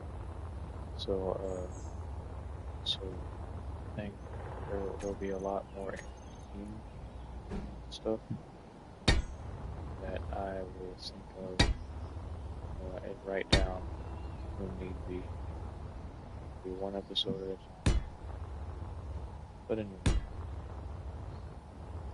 so Rico gets found by either Spice Raiders or prisoners. I haven't made up my mind yet, but I'll tell you both of the storylines of both, just in case. So, if he gets found by prisoners, their backstory will be an entire episode of prison transport, carrying prisoners into a actual prison facility, because at this time the Empire has forgotten completely about cryotechnology. No, they haven't forgotten about cryotechnology, but they don't know how to make them anymore. Cryo stuff. So the limited amount that they have is used for the nobility and for soldiers and stuff that are sick, or commanders that are sick and need treatment. So they're used for that instead of wasted on rowdy peasants that go to prison. So he gets sent to a prison in a snowy planet. So a group of prisoners are dropped off in a prison on a snowy planet. They do a lineup. The computer says every crime under the sun. There was one prisoner that I'm going to call Viper now, because I don't know his name yet. There's a lot I don't know about this series. I've got to figure out. This is the earliest draft of the story so far. But his name is Viper for now. Viper. He wants to escape. He is a Spice Raider turned entrepreneur. He wants more than just to raid Spice, or to do Spice Raider things. He wants to take over planets, stuff like that. He is a very selfish person. He serves his goals and his goals only. Does not care what you have to say about it. He does his thing. So,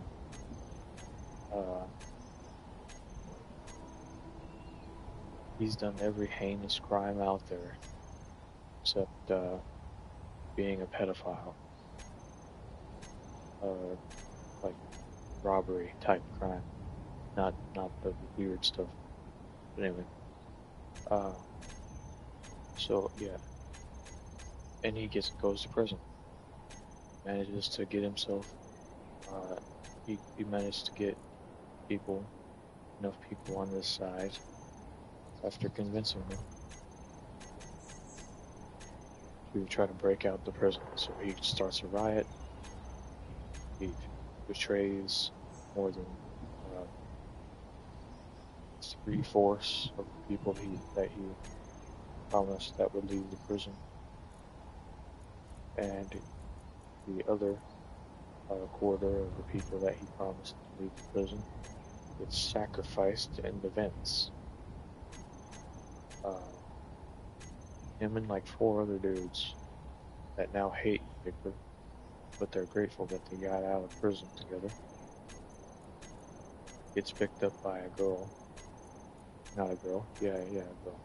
No, not a girl. Gets picked up by this robot that's Viper's assistant. And he looks like a B1 battle droid because that's the only skin I have on Space Engineers. I might call him B2 or something. something like that. But anyway, so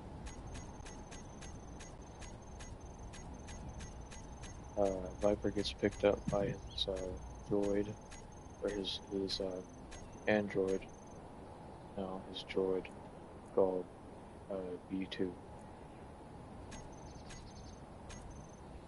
and they go to a planet to lie low, which just so happens to be on the outer rim. Just so happens to be a desert planet. Just so happens to be the exact desert planet that Rico crashed on thousands and thousands of years ago. And if you see plot holes in my story, please tell me. But anyway, if you made it this far. But anyway,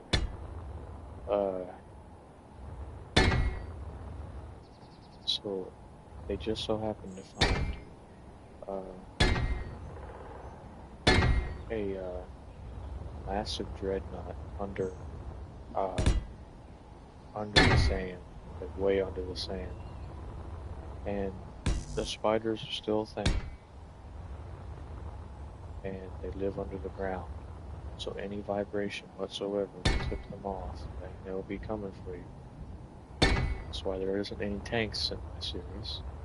There will not be any vehicles that have wheels or anything. Hovercrafts is the only exception. There. Like speeder bikes or something like that.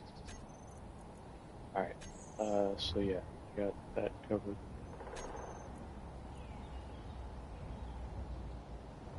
So Rico gets let out of his cryo cell. And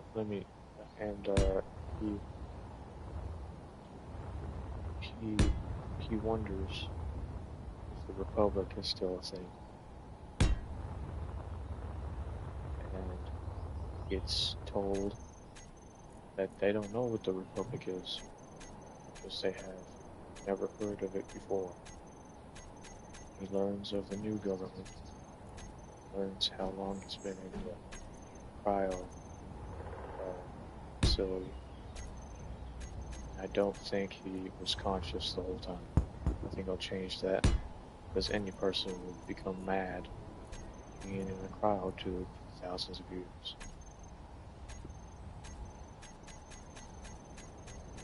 So yeah, I'm gonna change that.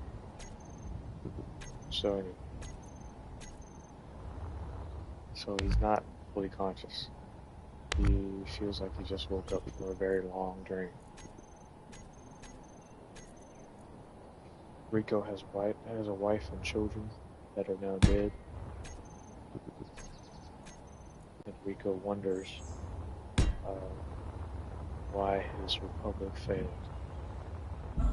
Or Rico wonders why the Republic failed after ruling the galaxy for thousands of years.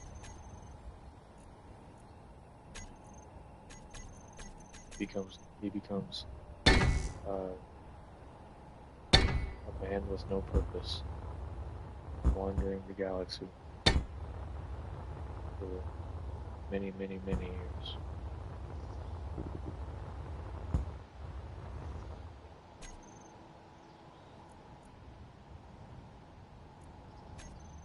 Why I have no gyroscopes in this ship?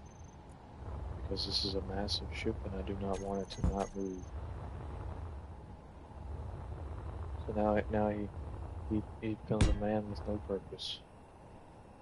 No hope for the future. He was once part of a republic that had a senate, so he had hope that there would be he had hope that there would be a better future. He fought for a better future.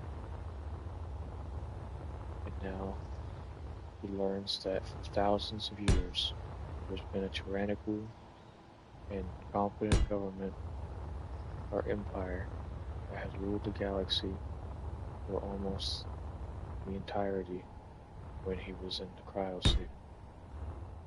And this makes him sad, very sad. And the loss of his wife kind of makes him a man with no purpose as well. So he wanders.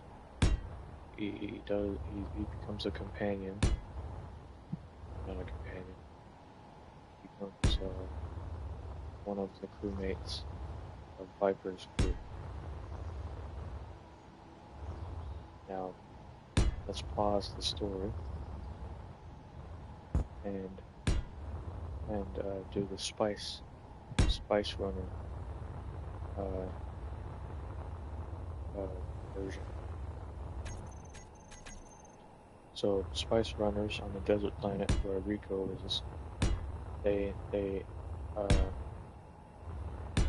these Spice Runners, one of them was called Viper. He's the leader of the Spice Runners in that region that Rico just so happens to be in. But they don't know that there's a massive dreadnought with thousands of components, technology that they don't even know, couldn't even dream of. But one day, one of their raiders got lost in the cave. He dies actually. He dies by the spiders because caves and underground is not very good. He's a no-go. So he dies, but his responder, his little receiver that the Spice Runners have on all their members, make sure they don't run off with the pay or run off with the product, goes off. So he had product on him. So Viper and the Spice Runners, they gather all their forces they could possibly muster. They go after the product. Possibly the Spice Runner that got lost in the caves.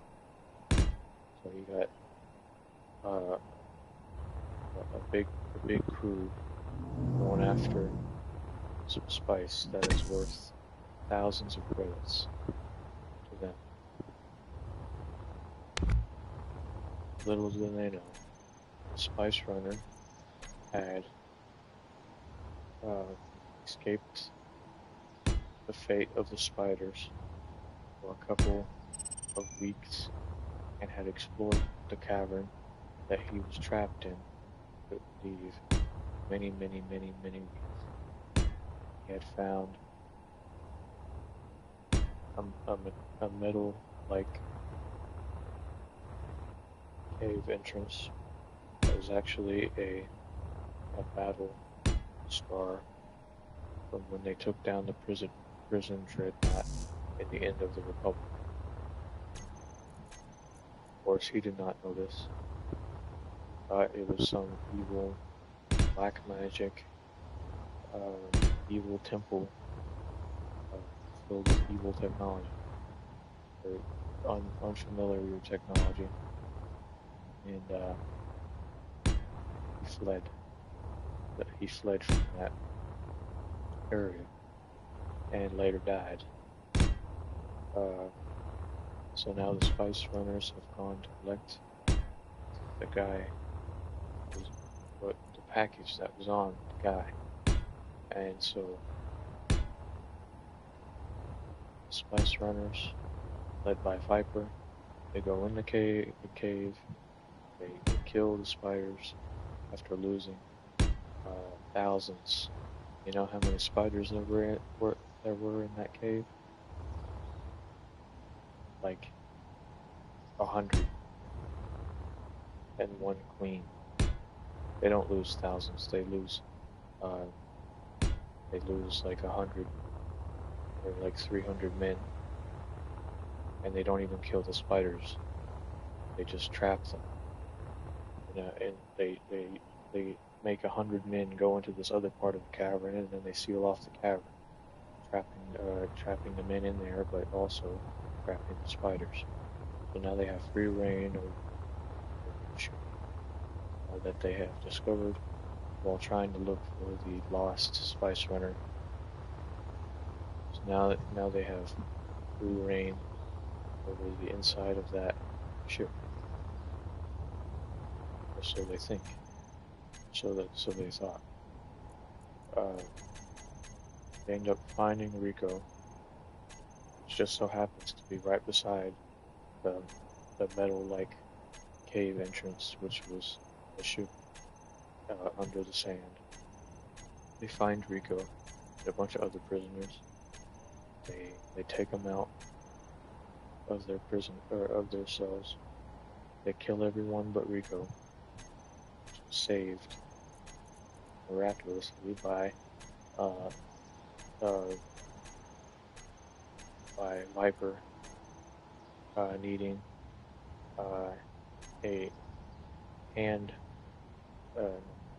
Viper needed some information on how to hack the terminals, which Rico had experience of that because he used to be a captain of fleet. He needed to hack some terminals here and there to feed his troops and crap. Get some supplies coming his way when otherwise there wouldn't be. To save his men. So he's saved solely on the basis of what he knows. And so Viper likes the way he is. Viper likes Rico and decides to spare his life. So now Rico is in Viper's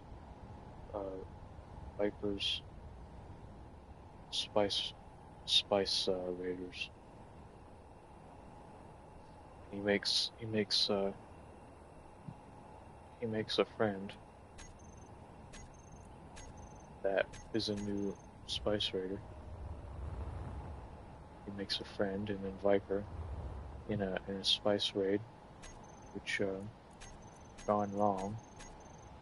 Viper gives the order to kill his friend. And when Rico hears about this, he does not want to be a part of the Vipers anymore, or the Spice Raiders anymore. And he keeps it quiet at first because if Viper knows that he's going to be leaving, it's going to have him killed. Because he don't want other people knowing about all the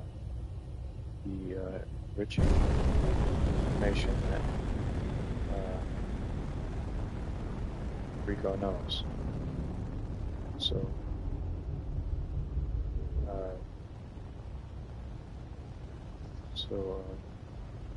Rico does not tell Viper to leave. He just steals a ship, steals the capital ship, and no, he steals a freighter. Actually, no, he steals a cruiser, and goes out to some of the Republic outposts that he used to know about. And after about a couple months of searching and living off the land, off the galaxy, finding out what's what, whatever, finding out what happened to his galaxy, he used to know.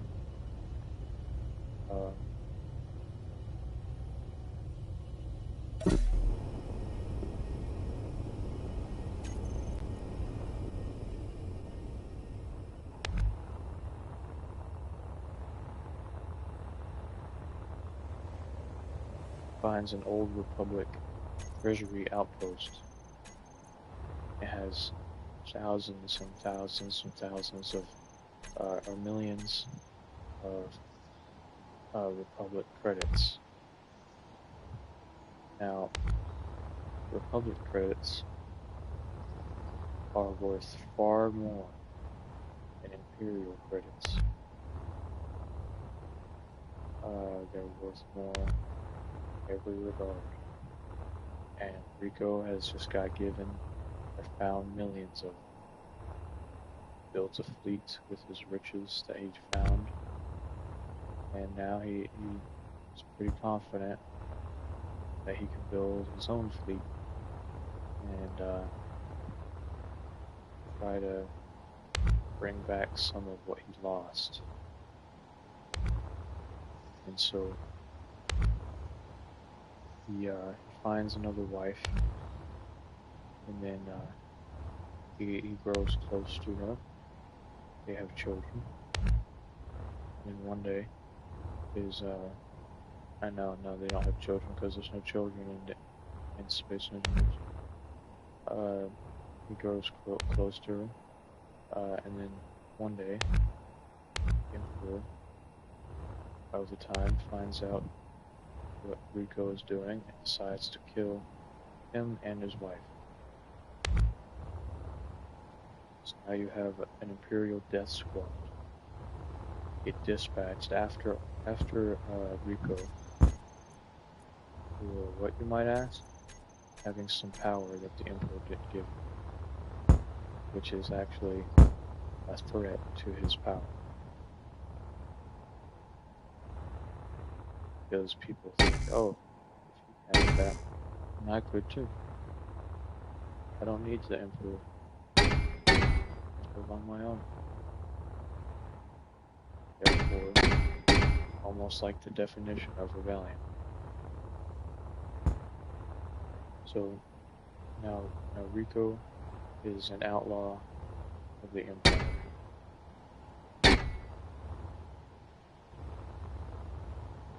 And death squads are out to get him. The whole task force just to get Rico and his fleet out of commission. Hundreds of Imperial heavy cruisers and ships try to kill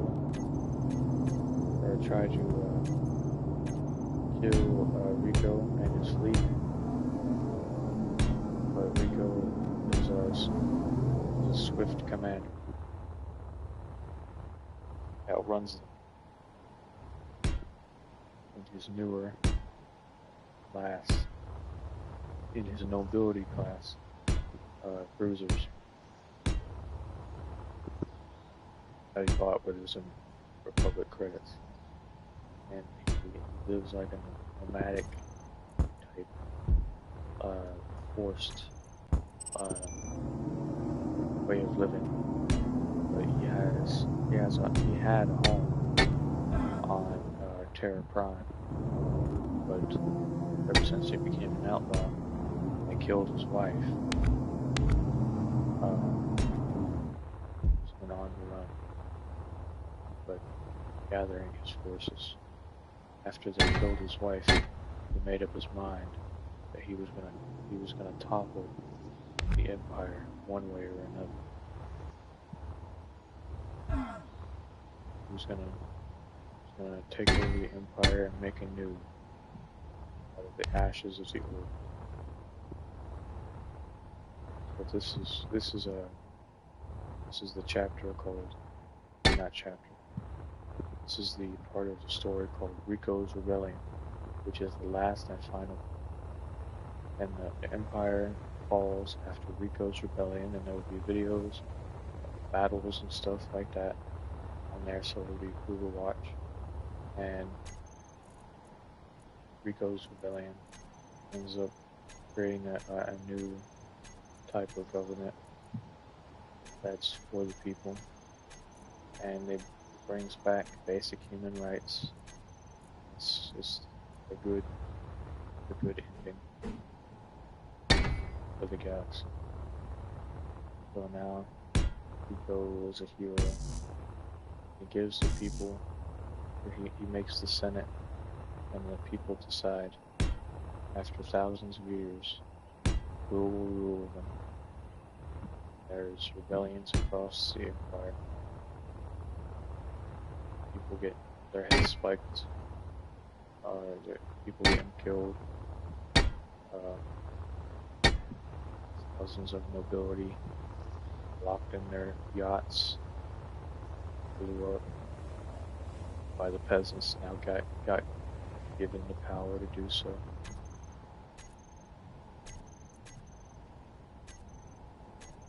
And a new republic type government, or a new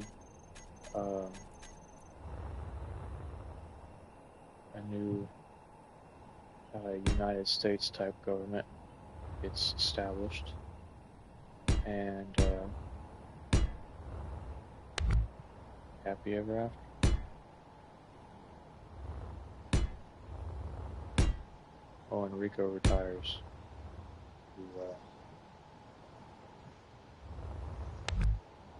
Rico, he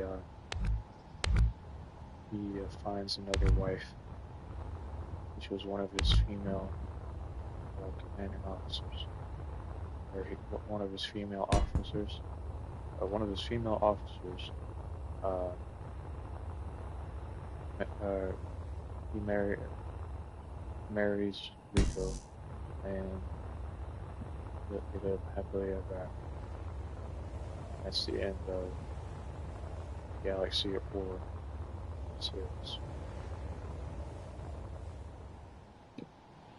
How long have I been talking? 2 hours and 31 minutes. Gosh.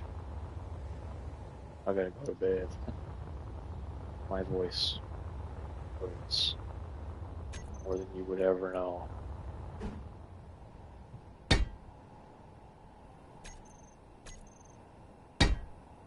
Our ship is turned out pretty nice. Our ship is like really cool. It's pretty big though, and it don't move forward that well, and it doesn't have any reverse thrust. That's a good thing for us. Those are all things you can fix. Other things you can't fix, but this thing you can. So that's always good.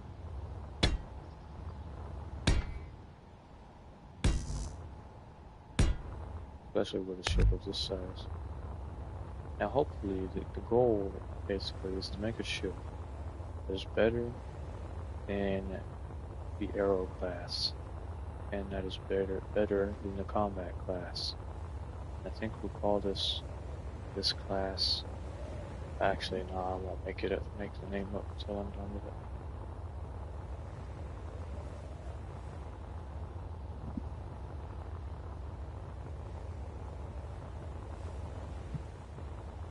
Looking pretty freaking cool, you know.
Alright.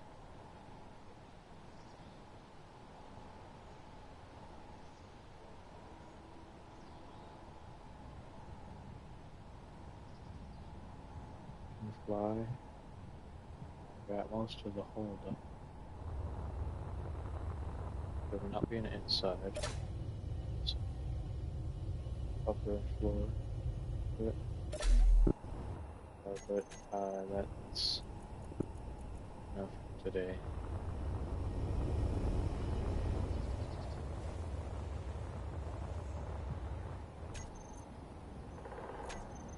I wonder what this ship, what faction this ship should belong to. I think I'll call this one the Republic Destroyer.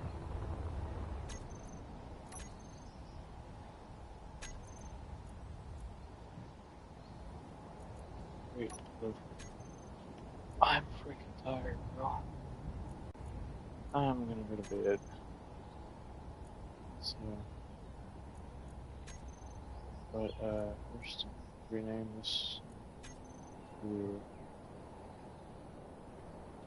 Public.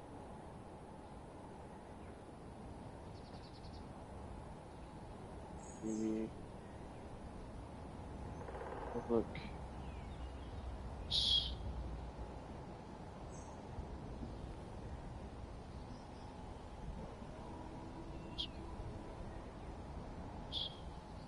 Yeah, destroyer. Okay.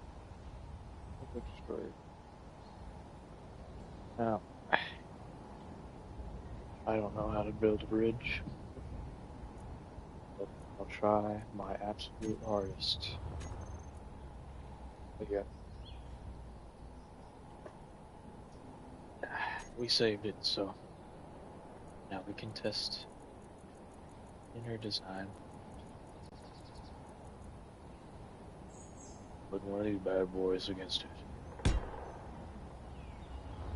Okay. Got Aero Class 2.1 over here against the work in progress of Republic Destroyer.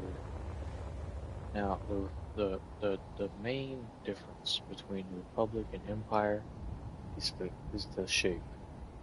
See how down there it's more rounded? Well, this, well, the Empire, or the Republic is more rounded ships. The Empire is more straight edges ships. They are more like arrow type than actual rounded edges. There's just hard edges type ships. More like Star Destroyers from Star Wars.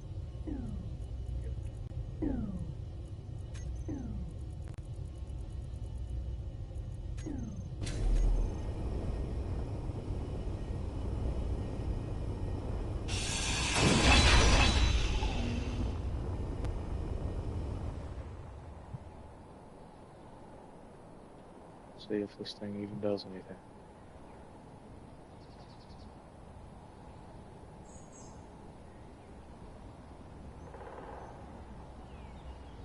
Alright, it's doing something. Our ship can fly, that means I can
Let's see if this ship even works.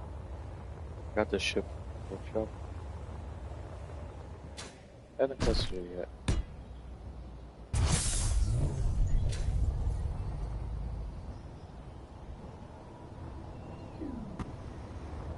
Gotta get into this thing quick. My ship comes and blows it out the sky.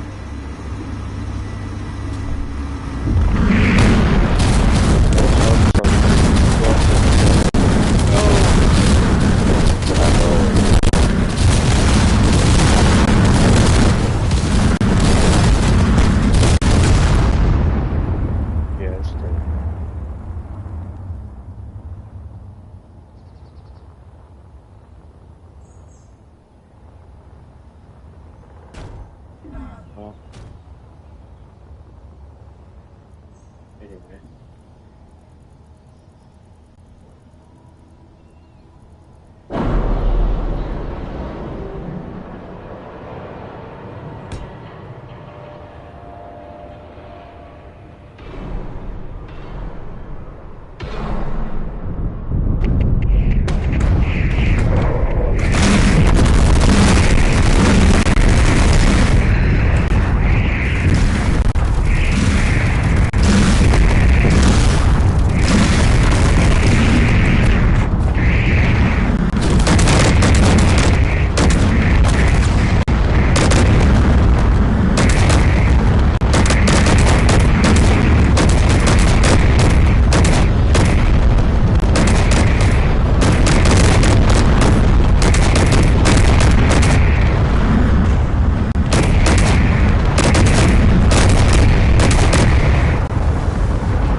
This is also a work in progress ship I made. The ship is not done yet. It's the Scott class.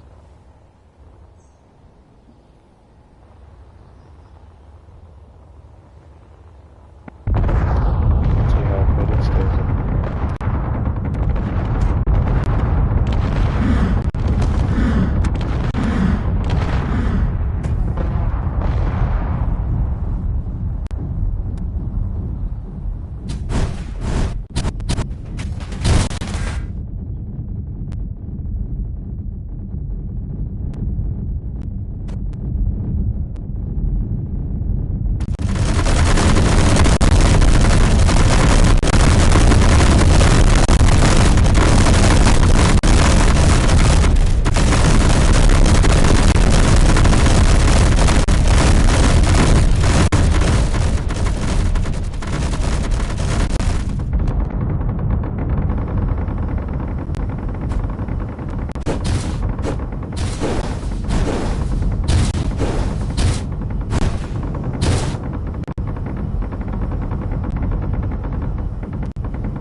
Half of the thrusters are not activated anymore, and it's to a flies. That's how you know you built a good ship. But since I did this design, it's so it's more forward. But one of the cool things about this design that I haven't done before is retractable lane. As you see, the outlet is